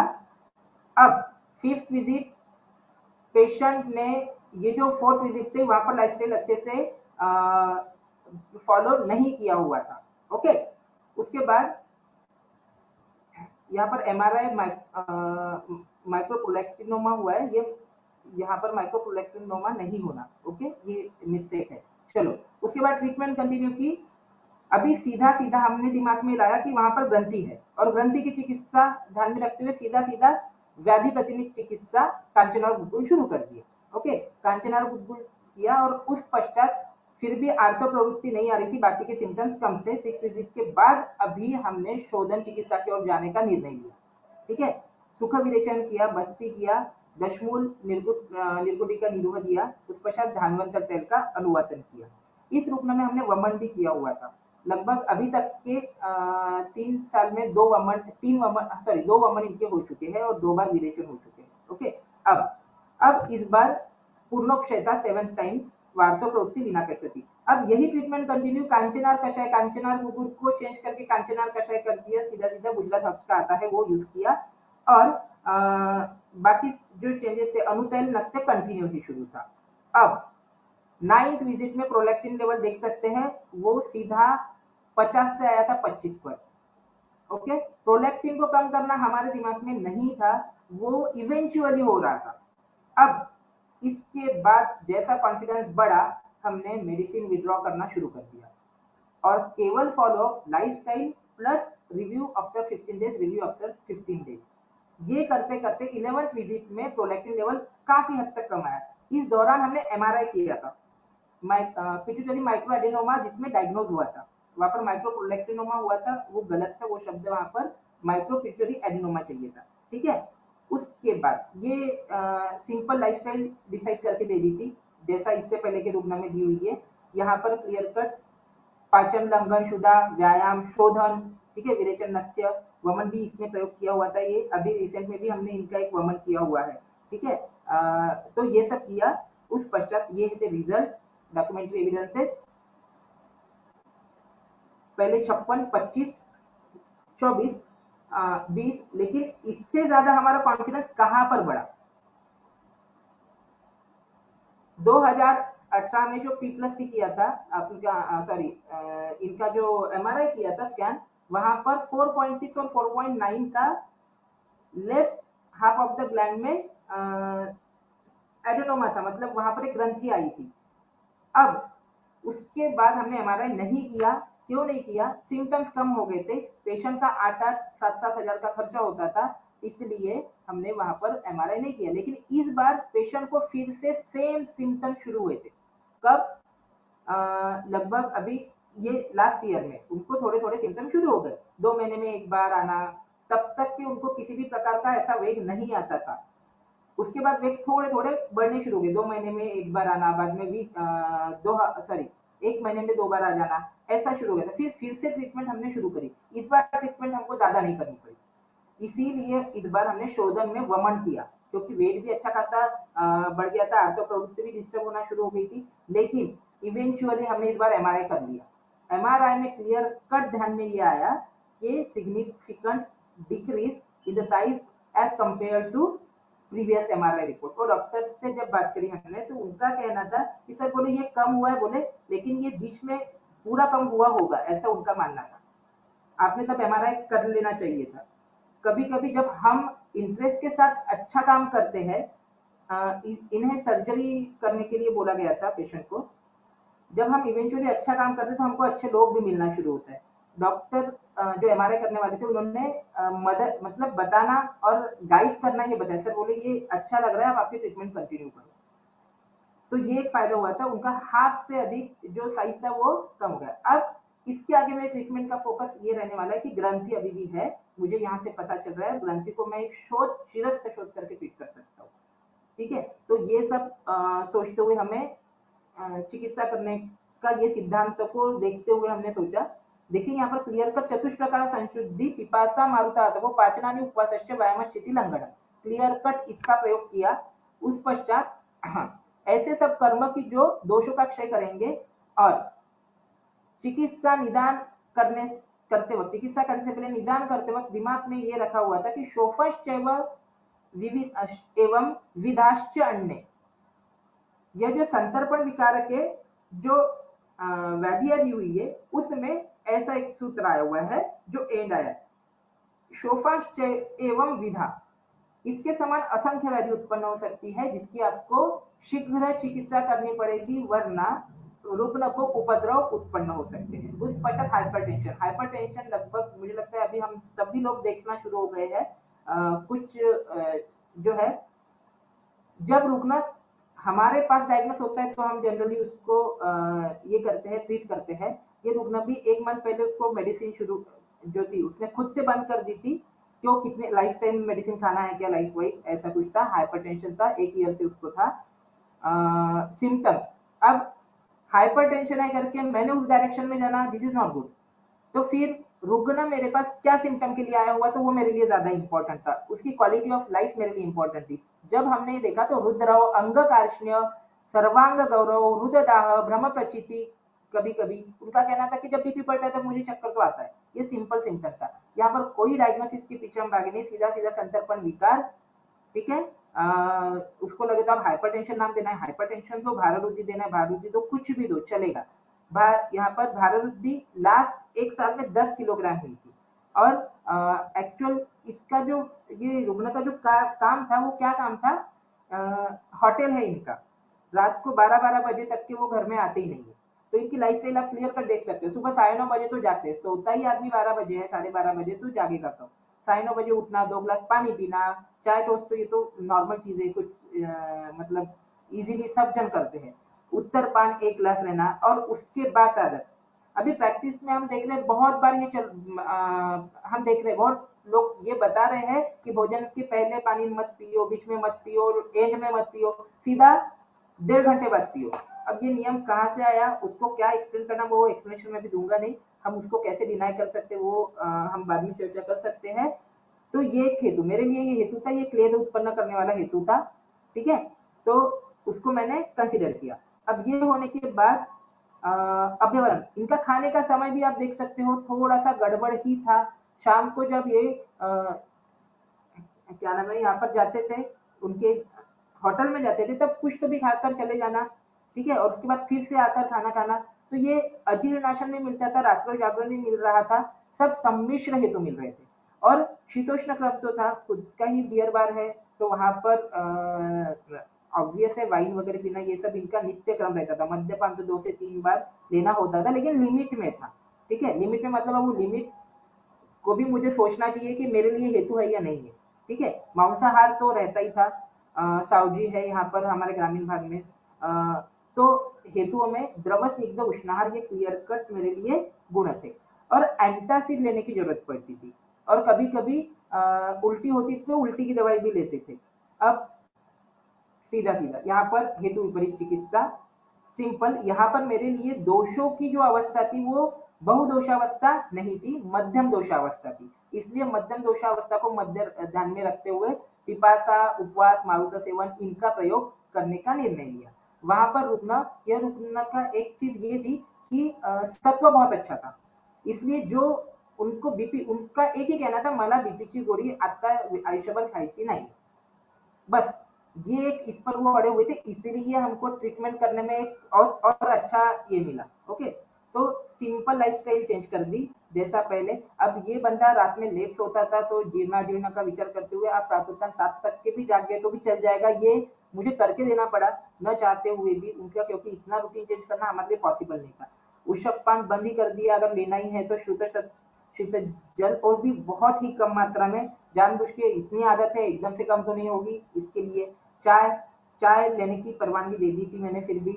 उस पश्चात बाकी की ये सब चेंज किए हुए थे। अब सिर्फ एक इम्पॉर्टेंट लाइफस्टाइल चेंज जो किया था, मैंने उनको ये कन्विंस कर दिया था कि आप रात को मतलब रात में आने के बाद खाना नहीं खाओगे, आप यहीं से जाते वक्त रोटी सब्जी खाकर चले जाओ।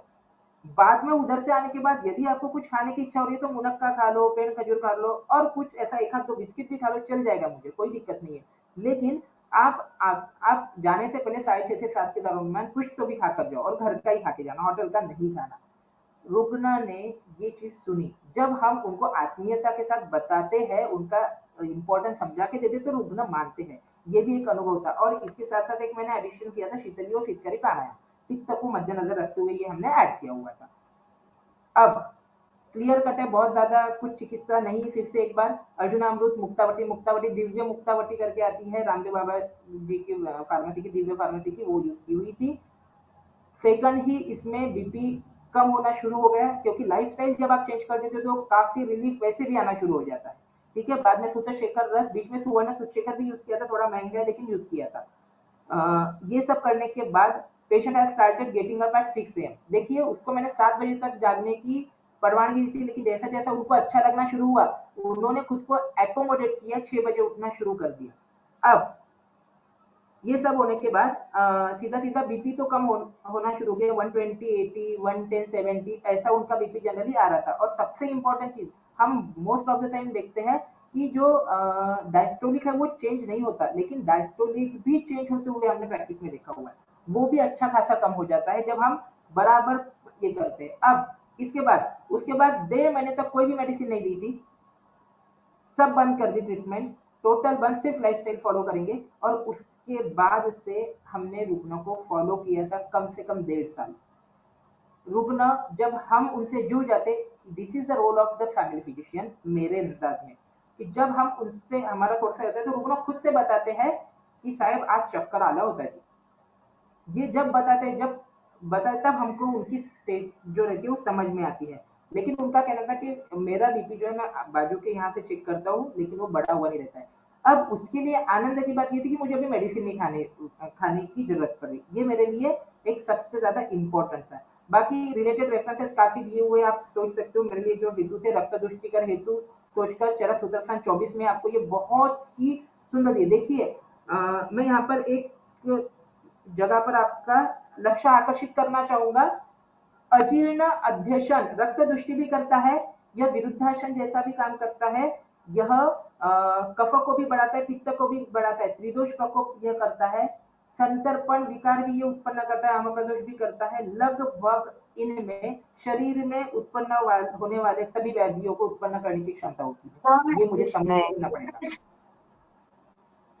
चलो उसके बाद ये रुग्ण में मिला हुआ एक चरक विमान स्थान दूसरे अध्याय त्रिविध कुक्षीय में का बहुत ही सुंदर रेफरेंस है, जो क्लियर कट इससे पहले की 2 केसेस में मुझे मिला हुआ है। मूर्तानाम आहार जातानाम सौहित्यम गत्वा द्रवय सृप्तिम आपद्यते। मूर्त आहार खाने के पश्चात पेट भरकर पानी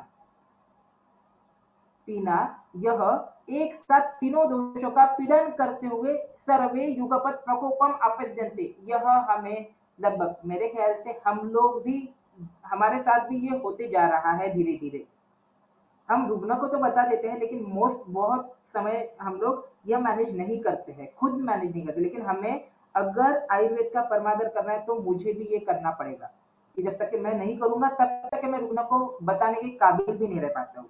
इसलिए हम भी जब अभी हमारा भी एक रूटीन ऐसा है कि क्लिनिक में जाने से पहले 6:30 पौने 7 के आसपास खाकर ही क्लिनिक में जाएंगे, ऐसा एक रूटीन बतना दिया। और ये भी करने की जो प्रेरणा मिली है वो आदरणीय सर से मिली है। इससे पहले की मीटिंग में जो अमृता मैडम ने कुछ उनके अनुभव शेयर किए थे, उनका मेरा भाग्य यह है, नसीब यह है कि उस वक्त वो जो है वो महसूस करने के लिए उस समय मैं भी उनके साथ था, कि सर का रूटीन कितना स्पेसिफिक रहता था।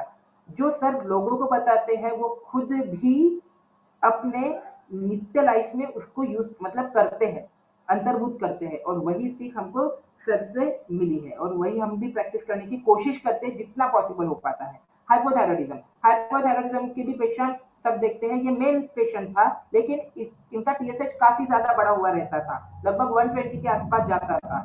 इसलिए रुग्ण एवीएन के लिए आया हुआ था, एवीएन की ट्रीटमेंट की हुई थी, लगभग 3rd स्टेज में था, लेकिन फिर भी मेरी ट्रीटमेंट करने के बावजूद भी हम ट्रीटमेंट में वहां पर फेलिवर थे, उनको ऑपरेटिव करना ही पड़ा लेटर ऑन। लेकिन रुग्ण जो आता था वह उसका टीएसएच बढ़ा हुआ रहता है, उसके कारण उनको कुछ सिम्टम्स टिपिकल जो पढ़ते हैं समझते हैं, उसके लिए रुकना ट्रीटमेंट के लिए रहता था। ठीक है, तो हाइपोथायरॉयडिज्म और हाइपरटेंशन के लिए ये भी रुग्ण को हमने मेडिसिन नहीं शुरू करी। रुग्ण हमारे पास ही डायग्नोज हुआ था, हाइपोथायरॉयडिज्म, उसका टीएसएच बढ़ा हुआ था काफी, और हाइपरटेंशन तो रहता ही था, वो स्टार्टिंग से ही रहता था उसके लिए। अब यहाँ पर क्लियर कट ये रुग्ण उभय वंशन संधिशूल वगैरह रहता था, उनको भार रुद्धि, 1 साल में लगभग 10-12 के आसपास उनका वजन, शीख आदमी है, आप इमेजिन कर सकते हो उनकी बॉडी को। ठीक है, मेरे डबल था। ओके, सर्वांग गौरव, आलस्य, सकष्ट संक्रमण, ये सब बीपी जो था उनका 180-110 रहता था। ठीक है, और सबसे ज्यादा इंपॉर्टेंट स्ट्रेस वाला काम था। WCL में उनकी कुछ कॉन्ट्रैक्ट्स रहते हैं, वो कॉन्ट्रैक्ट्स उनके जो ट्रक्स रहते हैं वो ट्रक ये प्रोवाइड करते हैं WCL को, और वो ट्रक का जो काम रहता है बहुत बार वहां के ड्राइवर ट्रक को लेकर भाग जाना, पूरी गाड़ी न भरना, ऐसे बहुत ही मानस हेतु काफी इनमें थे।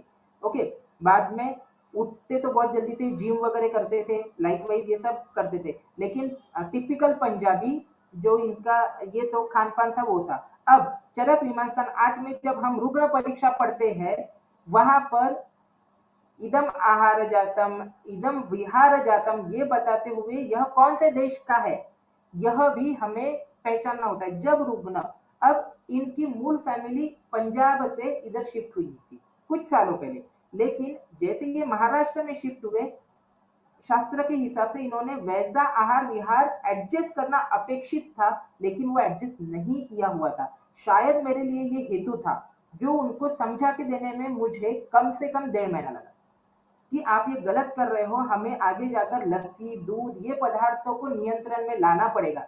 आप इतना व्यायाम भी करते हो, आप खुद समझ लो कि आपको इतने बड़े विकार क्यों हुए। एवीएन जैसा दोनों आपके ये जो है बॉल जॉइंट्स है वो दोनों चले गए, वेट बढ़ रहा है, हाइपरटेंशन हो रहा है, हाइपोथायराइडिज्म इतना बढ़ रहा है, आपको सतत कुछ ना कुछ सिम्टम अस्वस्थ रहने की अनुभूति होती है। ये समझा के देने के बाद रुग्ण समझ आया। इतने हेतु उनमें मिलते थे, अध्यशन, रात्रो जागरण, अजीर्णाशन। और रात्रि जागरण का कारण ये था, इनको कभी भी ट्रक का कुछ हुआ तो इनको फट से जाना पड़ता था गाड़ी निकालकर, ठीक है। और व्यायाम जो था अभी उनका कम हुआ था जब हमारे पास आए थे, क्योंकि वंशन संधि शूल वगैरह उनको रहता था, इसलिए वो उन्होंने कम कर दिया था, नहीं तो जिम हमेशा करते थे। और द्रव स्निग्ध उष्ण आहार, सीधा सीधा रक्त दृष्टि, संतर्पण जन्य विकार, ऐसा सिंपल डायग्नोसिस प्लेन किया, ज्यादा कुछ भी नहीं सोचा। सिर्फ ये चिकित्सा करते हुए परतंत्र और स्वतंत्र ये विचार करते हुए चिकित्सा की। वमन भी किया, विरेचन भी किया, बस्ती भी की। देखिए रुग्ण तैयार भी होते हैं और कुछ रुग्ण तैयार भी नहीं होते, ये सब अनुभव करते हुए आगे गए। उस पश्चात व्याधि विपरीत औषध सिंपल किया, रूटीन सर्वसामान्य, जब कुछ भी नहीं समझता 2 भोजन के समय लगभग फिक्स करने की कोशिश करते हैं उसके अग्नि को समझते हुए, ठीक है। उसके लिए संसर्जन यूज करते हैं जिसमें ब्रह्मयुष, ब्रह्मपेय जैसे कुछ हम यूज करते हैं, और उसके बाद बाकी की ट्रीटमेंट चालू करते हैं हमेशा। अब प्रयुक्त औषधि हमेशा की तरह कम ही थी, एवियन के लिए हमने कुछ यूज करी हुई थी, उनमें थोड़ा बहुत उपशय आया था, लेकिन फिर भी पेशेंट को ऑपरेटिव करना ही पड़ा साल के बाद।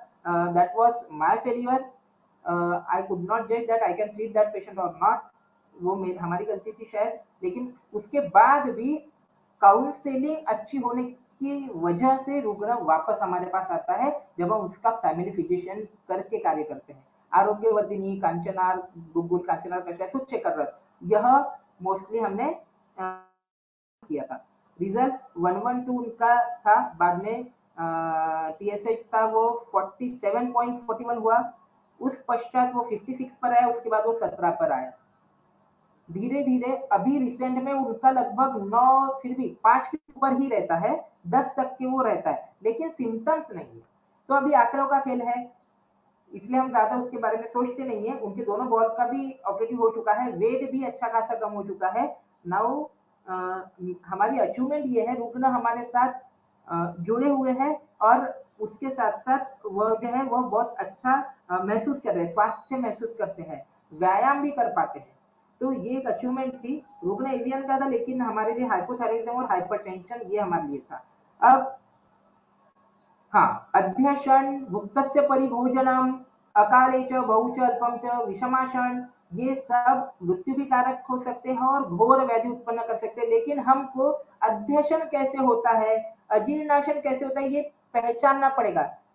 एक रुग्ण भोजन करने के कुछ देर पश्चात चाय लेता है, बैंक में जाने वाले जो वर्कर्स होते हैं बैंक के, है ना।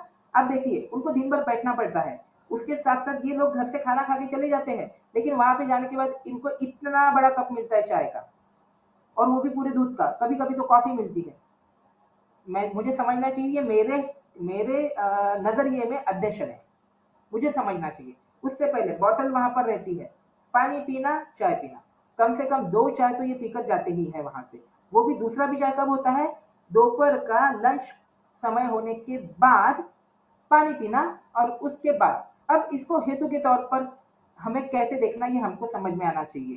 तो ये केवल अजीर्णाशन अध्यशन बोलकर नहीं चलने वाला, मुझे वो कैसे हो रहा है ये ढूंढते भी आना चाहिए। ओके, तो ये कुछ है। चरक सूत्रस्थान 5 में का एक बहुत अच्छा रेफरेंस है कि जब हमने कुछ खा लिया एक बार खाना खा लिया, उसके बाद वह पचने तक दूसरा पदार्थ नहीं खाना चाहिए, नियम है। इस दौरान गुरु पिष्टमय पिष्टक पदार्थ यदि हम जैसे कि तंडुलान उदकान अपी यह भी हम खाते हैं, हल्के है करके खा लेते हैं पचन काल में, तो ये भी गुरु हो जाते हैं हमारे लिए, पचने के लिए कठिन हो जाते हैं, ये हमको समझना पड़ेगा। और ये बहुत ही इंपॉर्टेंट है, जब हम ये बार बार करते हैं तो ये आमदीन होकर जो होता है, और अजीर्ण रहने पर भी जब हम भोजन करते हैं तो वो हमारे लिए विषवत कारणीभूत होता है। अब सीधा सीधा पेशेंट ज्यादा डिस्कस ना करते हुए क्लियर कट ये कुछ मेरे अनुभव, और मैं यहाँ से डायरेक्टली रिपोर्ट दिखाऊंगा। कफ पित्त प्रधान ज्वर, सिंपल डायग्नोसिस। ये जो पेशेंट था इसमें अचानक से बुखार आ रहा था, लेकिन बुखार कम नहीं हो रहा था, और ल्यूकोसाइड काउंट काफी बढ़ गया था। कुछ ज्यादा सोचना नहीं, पेशेंट आया, पेशेंट के सिम्टम्स लिए, उस हिसाब से डायग्नोसिस किया, रिसेंट हेतु देखे, हफ्ते भर पहले क्या था, दूध जैसे कुछ पदार्थ अतिरिक्त सेवन करने में आए हुए थे, सोचा सिंपल साधारण चिकित्सा की। साधारण क्रिया करना मतलब क्या करना, लंगन आदि, लंगन आदि करने के बाद आपका जो कुछ भी अपोजिट टू हेतु है वह मेडिसिन यूज करना, और आहार पर संसर्जन क्रम करना। लाइक ऐसी सिंपल ट्रीटमेंट करी, रुग्ण का 7 दिन के अंदर आप देख सकते हो टोटल ल्यूकोसाइट काउंट कम हो गया। डॉक्टर ने, हाँ, मतलब इससे पहले जो कंडीशन थी, डॉक्टर उसको जज ये नहीं कर पा रहे थे कि ये टाइफाइड की वजह से वगैरह है क्या, क्योंकि टाइफाइड भी नॉर्मल आ रहा था, ठीक है, मोस्टली 8 दिन के ऊपर फीवर चल रहा है, तो रुग्ण के बारे में डॉक्टर ये सब सोचते हैं, लेकिन यहाँ पर हम ज्यादा फोकस नहीं किए, उनका रिपोर्ट देखा, क्लियर कट हमने ट्रीटमेंट करने की सोची। उस पश्चात ये एक लैंडमार्क है हमारी ट्रीटमेंट में का, आदरणीय सर के साथ लगभग ये जो अभी तक के जितने भी केसेस हुई है, इसमें से लगभग सभी में आदरणीय सर के साथ हितगुज हुआ है। लगभग हर बार हमें क्या करना है, हमें क्या सोचना है, और कहाँ गलती हो रही है, गलती होने के बाद हमें वहां से क्या सुधरना है, ये हर बार सर अपने, हम कहते हैं ना, एक गुरु अपने शिष्य की, ठीक है, उंगली पकड़कर सिखाता है, और जहां पर आवश्यक है वहां पर छोड़ भी देता है। ये हमने अनुभव किया सर के साथ। ये लैंडमार्क था, ये रिसेंट केस है। अभी ये रुग्ण का पैर लगभग टोटल क्लियर हुआ है। रिसेंट आज का उनका मेरे पास ये इसलिए नहीं है क्योंकि वो फोटो मैं उनसे मंगा नहीं पाया इस बार। ओके, यहाँ से शुरुआत हुई थी, डीवीटी थी, वेरिकोसिटी थी रुग्ण की। रुग्ण जिस दिन हमारे पास आया उनके साथ 7 लोग आए थे, और रुग्ण तीव्र वेदना में था, तीव्र दाह में था। रुग्ण बार बार बोल रहा था, डॉक्टर साहेब मरणाची इंजेक्शन असेल तर ती देऊन टाका, कारण मी आता वेदना सहन करू शकत नाही, गेल्या 7 दिवसांपासून मी झोपलेलो नाही। ये स्थिति में रुग्ण आया था। First of all, looking at the patient, मैंने रुग्ण को वर्ज्य कर दिया था, उपेक्षा कर दी थी। मैंने उनको क्लियर कट बोला था कि अभी तक के ये रुग्ण दुरुस्त करने का मुझे अनुभव नहीं है। मैं आपको बस एक चीज ये बताऊंगा कि मैं 3 दिन तक इनको मेरे तरीके से ट्रीटमेंट, जैसा मैं बोलूंगा उस तरीके से इनको वेदनाएं सहन करनी पड़ेगी, और वेदना सहन करते हुए मैं जो है आगे की ट्रीटमेंट 3 दिन के लिए दूंगा। अगर उनमें इनको 1% भी अगर लाभ मिलता हुआ दिखता है तो मैं आगे की ट्रीटमेंट करूंगा, अदरवाइज मैं इनकी ट्रीटमेंट नहीं कर सकता। ये हमारे स्टेटमेंट थे।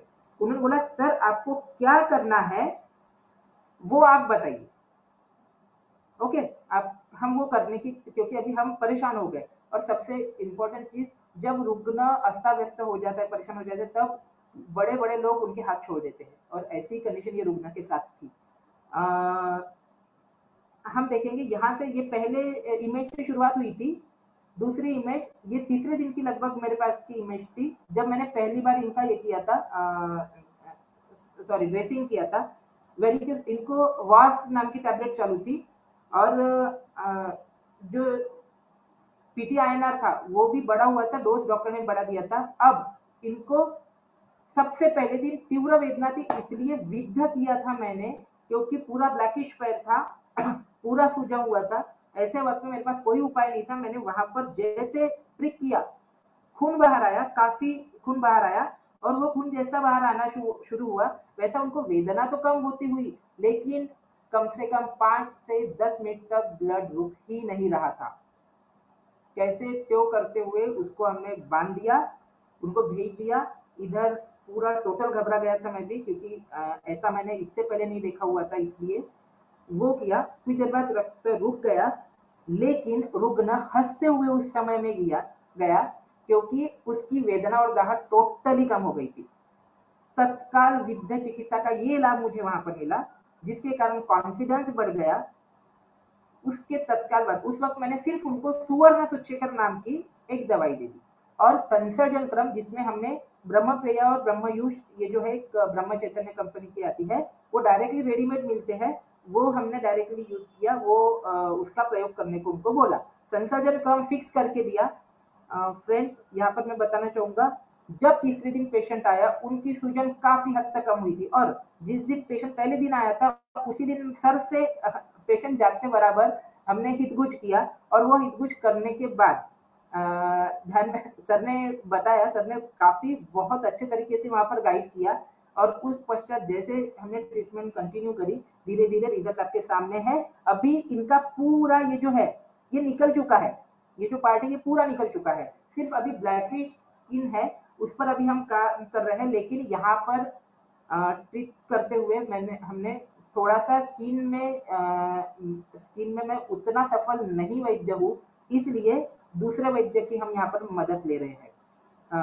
तो वो मेरे फ्रेंड जैसा बताते हैं उस तरीके से हम उनको बताकर इसकी ट्रीटमेंट कर रहे हैं, और अभी लगभग इनका पैर जो है ब्लैकिशनेस भी कम होते हुए आ रहा है। वो मैं आगे जाकर आपको वो इमेज शेयर करूंगा, और ये हम पब्लिश भी करने वाले हैं। फ्रेंड्स, अभी तक की सब केसेस हमने लगभग पब्लिश की हुई है। दुष्ट व्रण चिकित्सा, सिंपल फंडा, सिंपल लॉजिक, विरेकम उपवास श्रावणम शोणितस्य रक्त ऋषि सोचकर, संसर्जन, हृदय बलवर्धन। सुवर्ण सूचकर पहले दिन यूज करने का एक कारण था हृदय बलवर्धन, रुग्ण को शारीरिक और मानसिक दृष्टया उस वक्त स्टेबल करना, ये मेरी आद्य वहां पर चिकित्सा थी। और उसके बाद जो मुझे फायदे मिले वो बहुत अच्छे थे। बाद में व्रणकर्म, और फ्रेंड्स यहाँ पर मैं बताना चाहूंगा, इतनी खराब सिचुएशन में भी हमने वहां पर एंटीबायोटिक्स का प्रयोग नहीं किया, लेकिन धूपन चिकित्सा कंटिन्यू डेली ड्रेसिंग, डेली धूपन। रुग्ण कम से कम 20 दिन तक हमारे यहाँ कंटिन्यू आया। वो कम से कम 40 किलोमीटर का अंतर पार करके यहाँ पर आता था, पूरा स्रावी था, स्राव वगैरह सब कम हो गया, रुग्ण भी ठीक हो गया। और ये सब जब हमने देखा, अभी पैर भी अच्छा हो चुका है। सबसे इम्पॉर्टंट चीज हमारे लिए ये थी कि आत्महत्या करावीशी वाटते, ये रुग्ण के जो शब्द थे जिसने हिलाकर रख दिया था, उसमें एक बहुत ही प्राउड फील होना शुरू हुआ कि नहीं भाई, कि हमने कुछ तो भी अच्छा किया, और ये सब होता है आयुर्वेद की वजह से, जिस पर मेरा विदेयाः परमादरः होना चाहिए।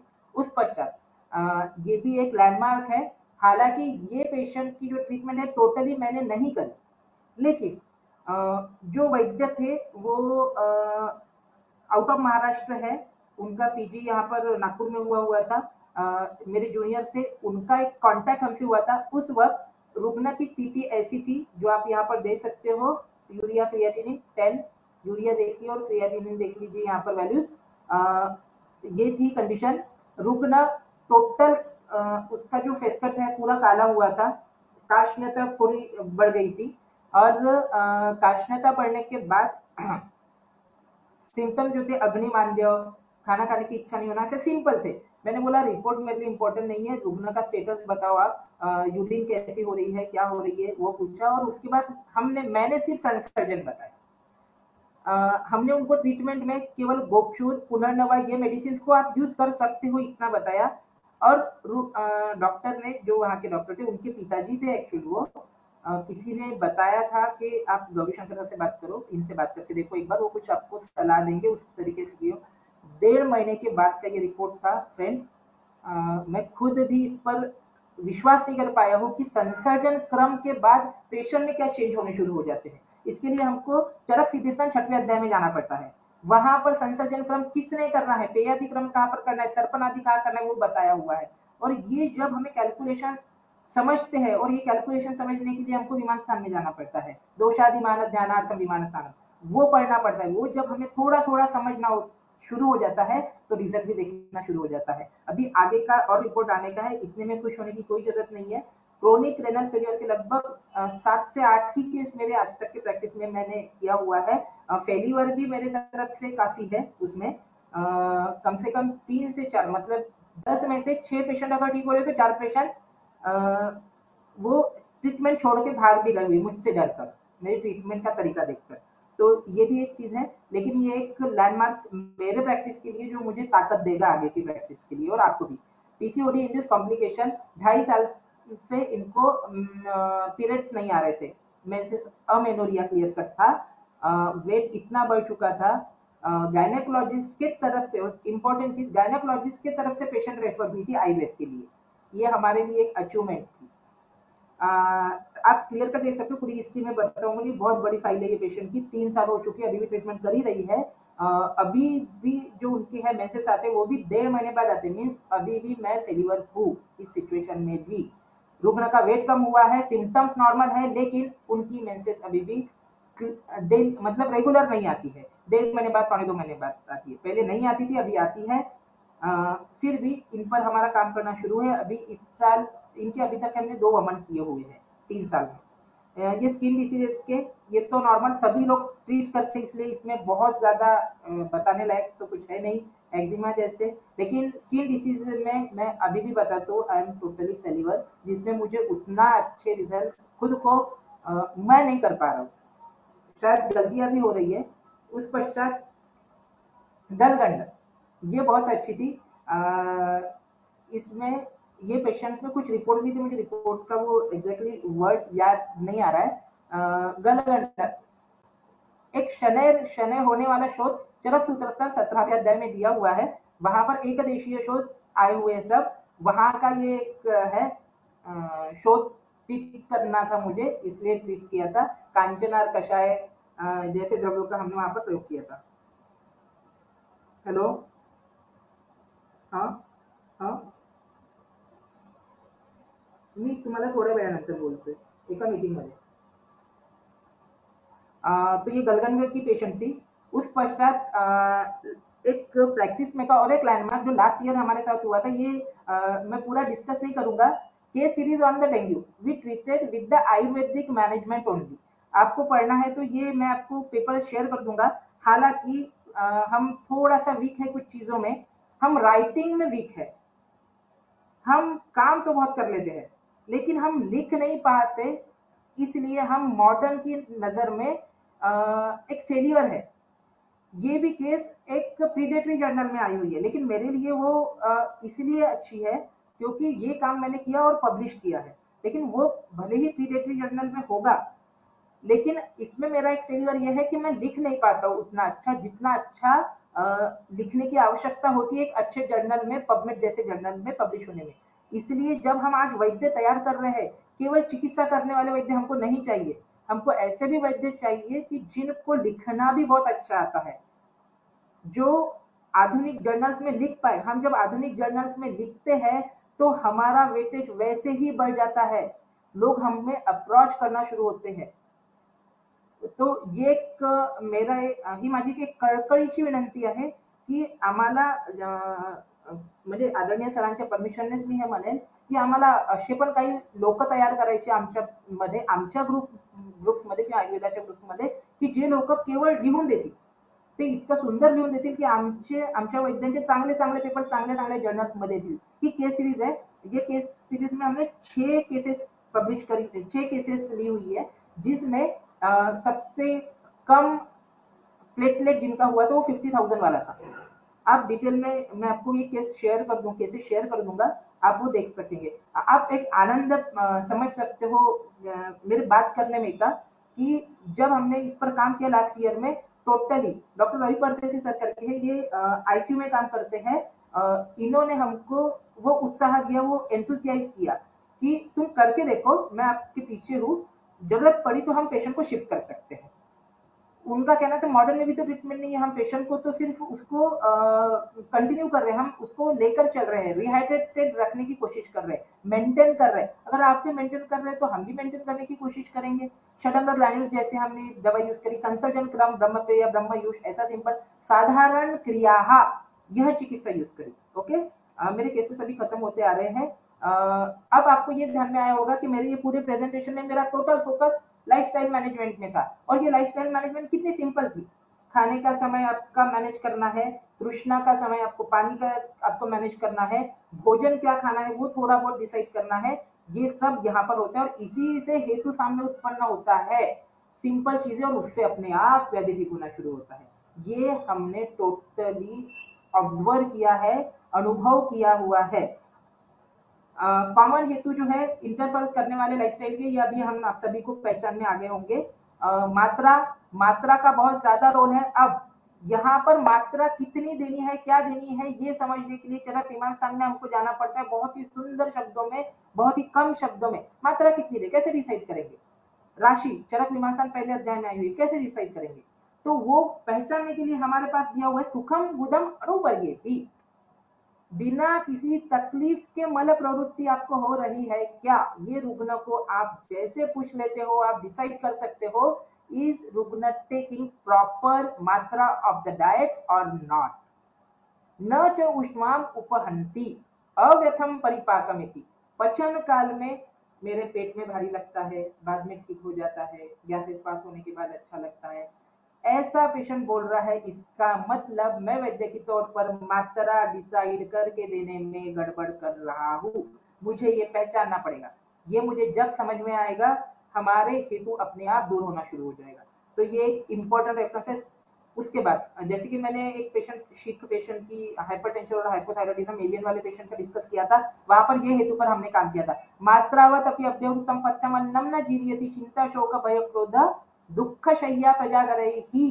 सबसे पहली लाइन ये श्लोक में कि हम पढ़ेंगे, न च खलु केवलम अति मात्रम एव आहारम राशिम आम प्रदूषकम इच्छन्ति। केवल ज्यादा मात्रा में खाना, अति मात्रा में खाना, आम प्रदूषक आहार खाना, यह केवल आम दोष प्रकोपक नहीं होता, बल्कि चिंता शोक भय क्रोध दुख शय्या प्रजागरै ही, इस अवस्था में मात्रावत लिया हुआ अन्न भी पथ्यकर नहीं हो पाता और जीर्ण नहीं हो पाता।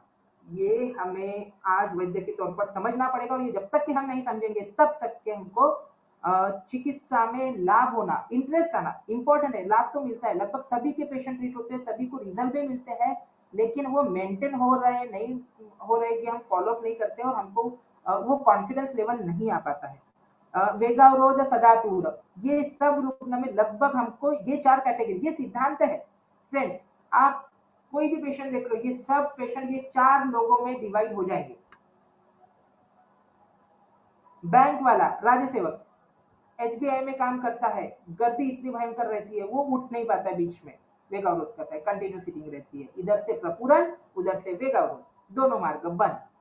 तो ये इस पर हमको सोचना पड़ेगा, ठीक है। और इसके बारे में फ्रेंड्स ये नहीं है कि ये मॉडर्न की दृष्टि से ट्रू नहीं है, हर बार हमने अगर ट्रू नहीं भी किया है, लेकिन विश्व में ये कार्य हो रहा है, हमको ये लोगों के सामने प्रेजेंट करते आना चाहिए, हमको बताते आना चाहिए कि भाई जी जो मैंने कहा हुआ है ये प्रूवन है। Voluntary separation of defecation delays gastric emptying. हमारे पास पेशेंट आते हैं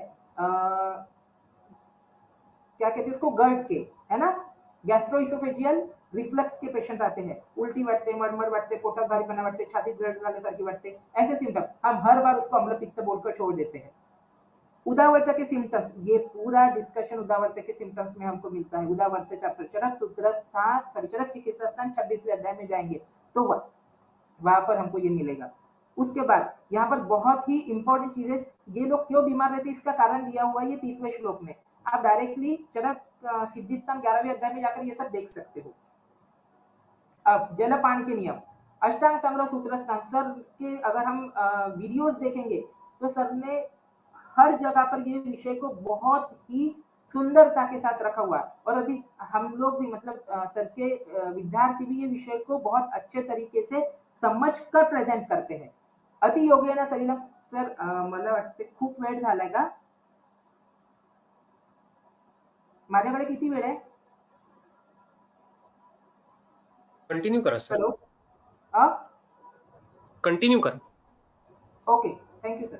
अति योगेन सलिलम, मैंने अभी इससे पहले कुछ एक विषय बोला था. एक मैं आगे जाकर रेफरेंस बताऊंगा जलपान के संबंध में. अति योगेन सलिलम तुष्यतो अपि प्रयोजितम प्रयाति श्लेषम पित्तत्वम.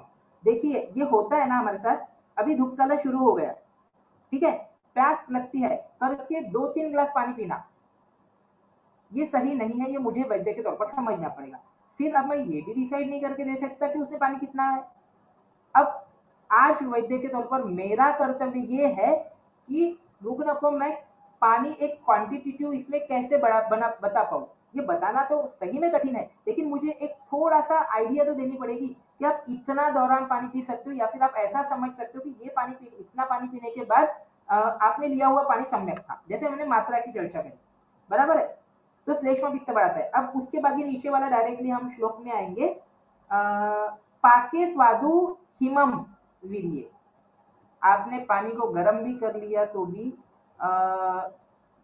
उसका जो ये रहता है वीर्य, उसके जो गुण रहते हैं वो लगभग शरीर के ही रहते हैं.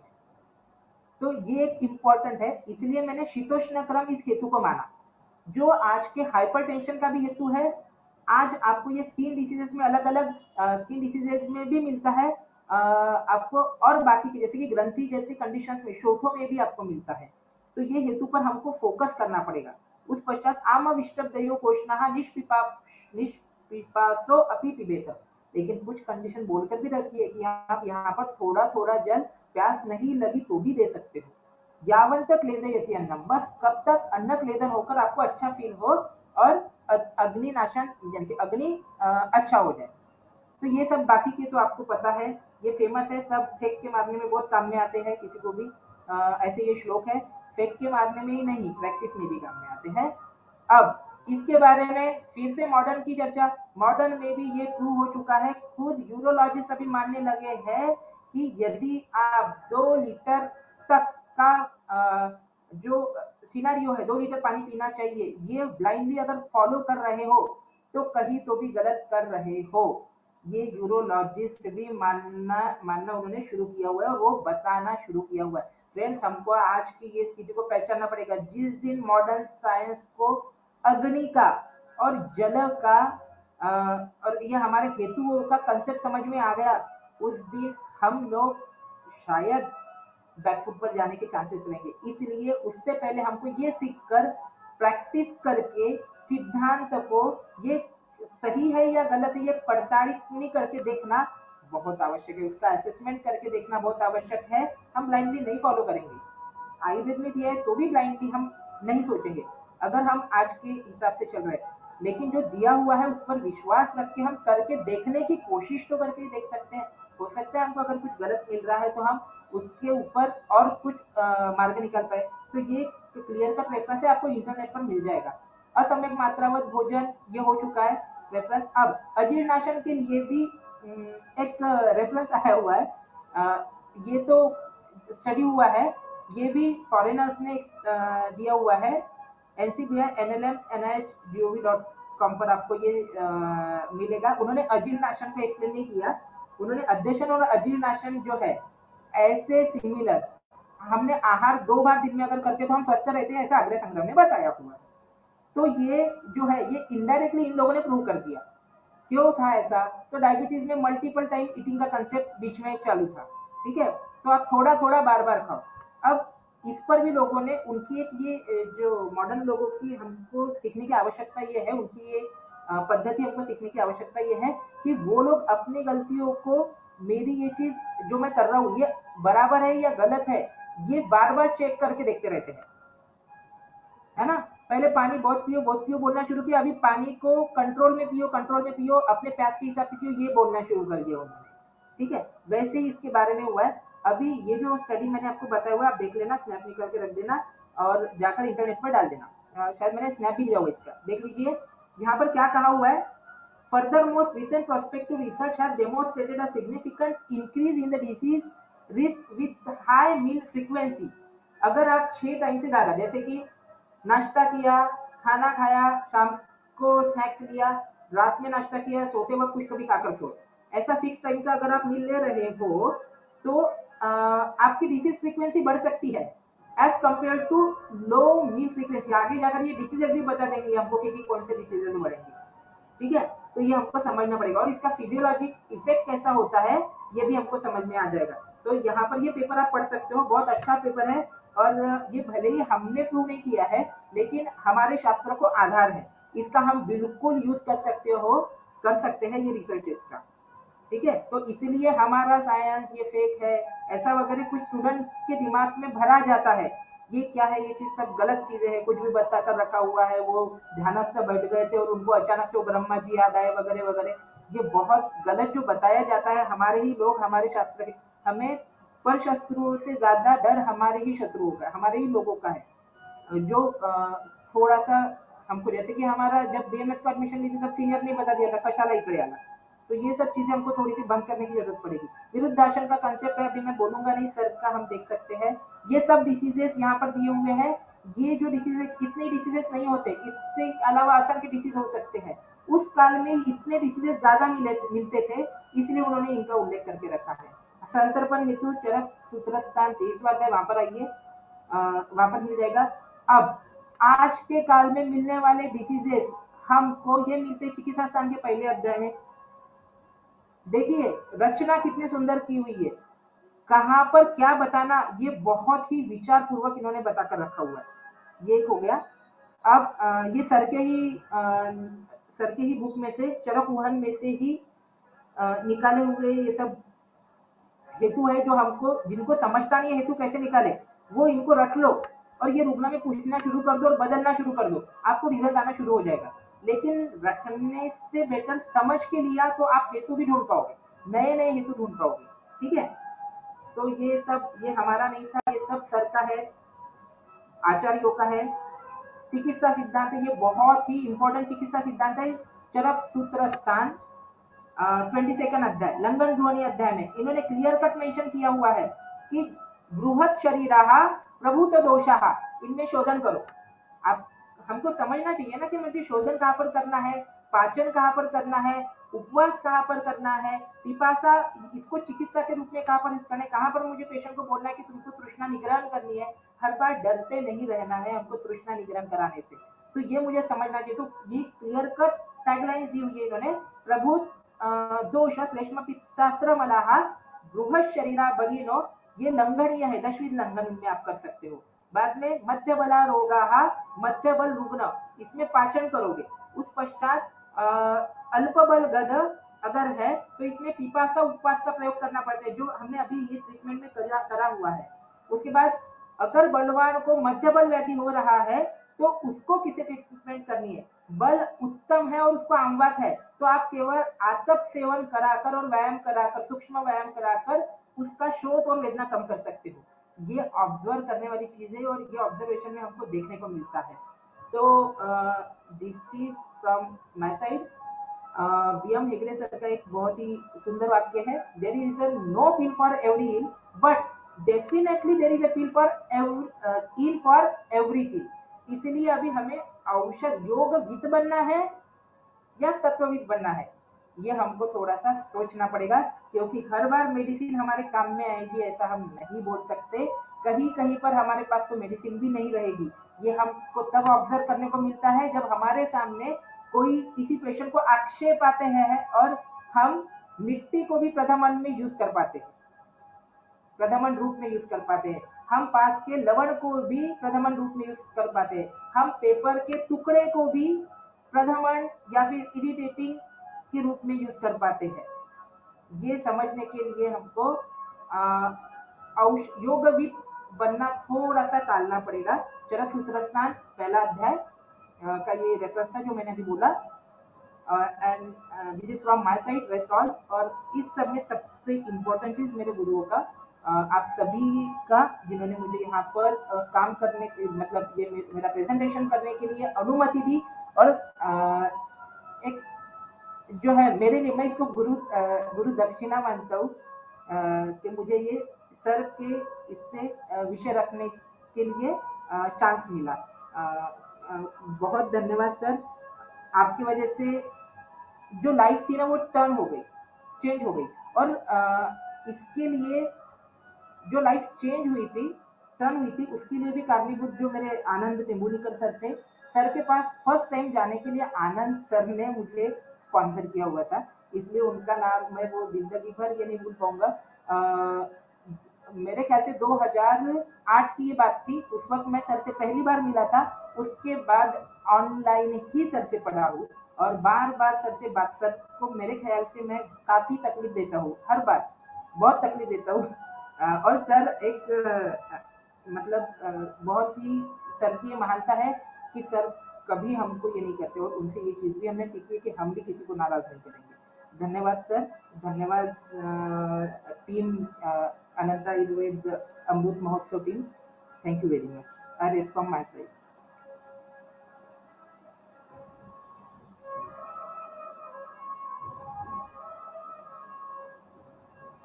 हेलो,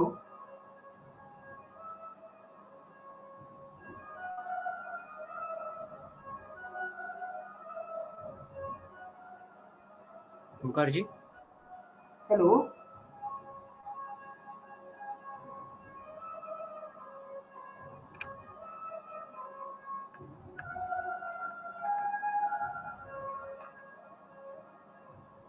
ओंकार नसेल तर तुम्हीच करा. ओंकार हॅलो, नाहीये का? ओंकार नसेल तर तुम्हीच करा. धन्यवाद। हॅलो, हाँ हो सर, धन्यवाद गौरीशंकर जी, आपने बहुत ही सविस्तर हेतु और रुग्ण के जो लिंक होती है वो हमें बहुत ही अच्छी तरीके से समझाई। मुझे लगता है कुछ क्वेश्चंस है तो हम पहले वो देखते हैं।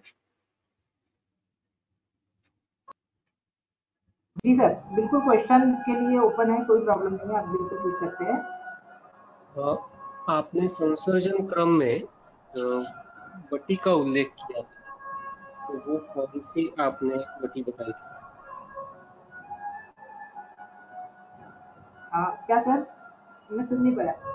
संसर्जन क्रम में आपने कोई गोली का नाम बताया था, हाँ वो हाँ गोली हाँ, नहीं टैबलेट नहीं थी वो। ब्रह्मा आयुर्वेद, सॉरी ब्रह्म चैतन्य करके एक ब्रह्म चैतन्य करके कंपनी है, उनका उन्होंने संसर्जन क्रम के को मद्देनजर रखते हुए बहुत अच्छा एक ये उठाया हुआ है। ब्रह्मयूष और ब्रह्मपेय करके है उसमें, ब्रह्मपेय और ब्रह्मयूष। मैं वो डॉक्टर का आपको नंबर शेयर कर दूंगा, आपको उनसे वो मिल जाएगा। उन्होंने क्या किया हुआ है, डायरेक्टली रेडी मिक्स तैयार करके रखा हुआ है, क्योंकि अभी रुग्ण हमारे पास हमारी फिजिबिलिटी की वजह से भी टूटते हैं बहुत बार, कि डॉक्टर ने बताया हुआ हम फॉलो नहीं कर पाते। इसलिए ये एक लैंडमार्क है हमारे लिए कि हमको डायरेक्टली उसके रैपर के साथ, संसर्जन क्रम में आप पेय कैसे बनाओगे उस मिश्रण को लेकर, बाद में उसकी विलेपी कैसे बनाओगे, ये आप फिक्स कर सकते हो। ब्रह्म पेय और ब्रह्मयूष ये नाम से वो आपको मिलेगा। मैं धन्यवाद सर सर, का नंबर आपने आपको शेयर कर दूंगा। बहुत ही विस्तार से ये बताया, इसलिए शायद क्वेश्चंस उसमें ही कवर हो चुके हैं। तो अगर किसी को और क्वेश्चन है तो आप माइक ओपन करके आपके क्वेश्चंस पूछ सकते हो।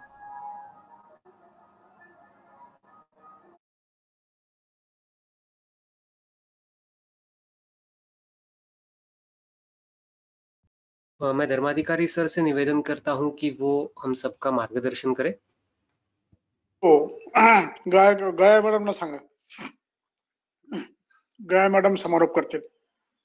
मैं गया मैडम से निवेदन करता हूं कि वो इस सत्र का समापन करें। नमस्कार सभी वैद्यगण, हमारे आदरणीय वैद्य धर्माधिकारी सर, जो श्रेष्ठ वैद्य यहाँ पर उपस्थित है, और आज के व्याख्याता श्री वैद्य गौरीशंकर उरपुड़े सर। बहुत लंबे समय से हम सिद्धांत के साथ सभी रुग्णानुभव अभी यहाँ पर हमने सुने हैं, देखे हैं, बहुत सारे उसके पिक्चर्स भी देखे हैं, रिपोर्ट्स भी देखे हैं, और मुझे लगता है कि ये सभी बातें हमारा सभी का कॉन्फिडेंस बढ़ाने के लिए बहुत आवश्यक है, और उसका बहुत अच्छा प्रयास वैद्य गौरीशंकर ने किया है। अभी सबसे महत्वपूर्ण बात है कि जैसे 15 साल के पूर्व से हम चरक संहिता अध्ययन सर के साथ बैठ के सलग 3 दिन, सलग 5 दिन, 7 दिन गुरुकुल के स्वरूप से या ऑनलाइन हम सभी करते आते थे और करते आ रहे हैं अभी भी। लेकिन वो सभी सुनते सुनते हमारे सभी जो सुनने वाले वैद्य है, जैसे मैं उनको सभी को सहअध्ययी बोलूंगी, सहपाठी बोलूंगी, वो उनका क्लिनिकल एप्लीकेशन बहुत अच्छी तरह से कर रहे हैं और सबके सामने रख रहे हैं। ये सभी बातें बहुत आनंददायी है और इसका पूर्ण संपूर्ण श्रेय हमारे जो गुरुवर्य है अनंत धर्माधिकारी सर, उनको ही जाता है। और उसका एक अच्छा सादरीकरण रुग्णानुभव का आज के व्याख्यान में हमने देखा है। तो जैसे कि रुद्रोग की चिकित्सा हो या वृक्क रोग की चिकित्सा हो या व्रण की चिकित्सा हो, वहां पर सभी जगह पर आहार का नियोजन बहुत अच्छे से करना पड़ता है। तो यहाँ पर मैं एक बात बताना चाहती हूँ कि हमें ऐसा लगता है कि संसर्जन क्रम केवल शोधन उपक्रम के बाद करना है। तो उसके ही अलावा जहां पर हमें आमज व्याधि हमारे सामने आते हैं, तो उसकी पहली चिकित्सा आहार चिकित्सा संसर्जन क्रम से ही होती है और संसर्जन क्रम से ही जब हम करते हैं तो उसका बहुत अच्छा परिणाम मिलता है। एक बात यहाँ पर मैं बताना चाहती हूँ को जो दुष्ट व्रण का रुग्णानुभव जो वैद्य जी ने अभी यहाँ पर बताया, तो प्रथम दिन जो शोथ था वो केवल संसर्जन क्रम से कम हुआ। इसका मतलब है नियमित रूप से आहार के कारण दोषों का पूरण, अग्नि मंद होने के कारण और आहार के अपथ्य के कारण जो दोषों का पूरण होते जाता है और फिर शोथादि संप्राप्ति बढ़ती है। ये न केवल दुष्ट व्रण में होती है, ये भगंदर में भी होती है, ये एकांग शोथ में भी होती है, ये डीवीटी में जहां पर व्रण नहीं है वहां पर डीवीटी में भी होती है। तो ऐसे सभी व्याधियों में मेरे पास डीबीटी का भी एक ऐसा एक्सपीरियंस है कि पहले 7 दिन मैंने केवल संसर्जन क्रम पे रखा और पादशोथ बहुत अच्छा कम हुआ, जिसको हिपैरिन और आईसीयू में एडमिट करके एंटीकोगुलेंट ट्रीटमेंट देने का जो प्लान किया था वो फिर रुकना पड़ा और केवल संसर्जन क्रम से शोथ कम होने के बाद गौरव कम हुआ। तो ये बातें सभी दोषों का पूरण, जैसे कि हर रोज दोष बढ़ते हैं तो व्याधि भी बढ़ता है, लक्षण भी बढ़ते हैं, तो हम दोषों का पूरण भी अगर लंघन आदि उपक्रम से हर बार शोधन से दोष निकाल नहीं सकते, कभी कभी शोधन की अवस्था होते हुए भी रुग्ण का बल कम होने से हम बलवान शोधन नहीं कर सकते, तब हमें दोषों का पूरण कम करना ये भी बात बहुत महत्वपूर्ण होती है। और मुझे लगता है वो बात हमें वो दुष्ट व्रण की केस से बहुत अच्छा समझ में आया होगा। और ये सभी सिद्धांत और ये व्याधि के निदान के लिए जो हेतु विपरीत चिकित्सा है वो सभी आगे लेते हुए हम सभी हमारा जो नित्य चिकित्सक का क्रम है, चिकित्सक का काम है, वो और भी अच्छा करने का प्रयास करेंगे। आज के इस व्याख्यान में जो वैद्य गौरी शंकर कुड़े ने जो अच्छा रुग्णानुभव बताए उसके लिए उनका बहुत बहुत अभिनंदन और उनके आगे के काम के लिए शुभेच्छा। और आज जो भी यहाँ पर उपस्थित हुए धर्माधिकारी सर है, वेंकट धर्माधिकारी जो सीनियर वैद्य है, और भी जो सीनियर वैद्य यहाँ पर उपस्थित है, हमारे नियमित हमारे साथ जुड़े हुए वैद्य भी लोग भारतीय है, उन सभी का आभार प्रकट करते हुए आज ये कार्यक्रम हम यहाँ पर ही समाप्त करते हैं, ऐसा मैं निवेदन करती हूँ। और एक अनाउंसमेंट मैं करना चाहती हूँ कि कैलाशवासी बिंदु माधव कट्टी सर के पुण्य स्मरण में हम हर साल एक नेशनल लेवल पे ऐसे कंपटीशन रखते हैं, तो उसी का एक पोस्ट भी हमने अभी पोस्ट किया है और सभी वैद्य अपने अपने संपर्क में जो जो विद्यार्थीगण हैं उनके पास ये पोस्ट देने के पहुंचाने के लिए प्रयास करें और उसको जितना ज्यादा रिस्पांस मिल सकता है उतना ज्यादा आयुर्वेद का अभ्यास हमारे विद्यार्थीगण अच्छे से कर सकेंगे। उसके साथ 23 और 24 अप्रैल को हम एक सेमिनार पूना में कैलाशवासी बिंदु माधव कट्टी सर के पुण्य स्मरण में अनंत आयुर्वेद प्रतिष्ठान की ओर से ले रहे हैं। उसमें हमने मर्म चिकित्सा, हृदरोग, मस्ती और शिरोमर्म की रुग्ण चिकित्सा करने वाले श्रेष्ठ वैद्य जो अपने चिकित्सा अनुभव के साथ और सिद्धांत के साथ हमारे मार्गदर्शन के लिए उपस्थित होंगे, ऐसा हमने एक प्लान किया है। जल्दी ही 1-2 दिन में उसका पूरा प्लान पूर्ण होने के बाद हम आप तक वो पहुंचाएंगे। तो आप सभी ऐसे हमारे कार्यक्रम में भी जुड़ते रहे और सभी का एक साथ एक अनुभव एक के साथ अगर शेयर करते हैं तो वो शास्त्र के लिए परिग्रहण ही होता है। इस कामना रखते हुए मैं आज का कार्यक्रम यहाँ पर समाप्त हुआ है ऐसा जाहिर करती हूँ। धन्यवाद सर, धन्यवाद सभी वैद्यगण।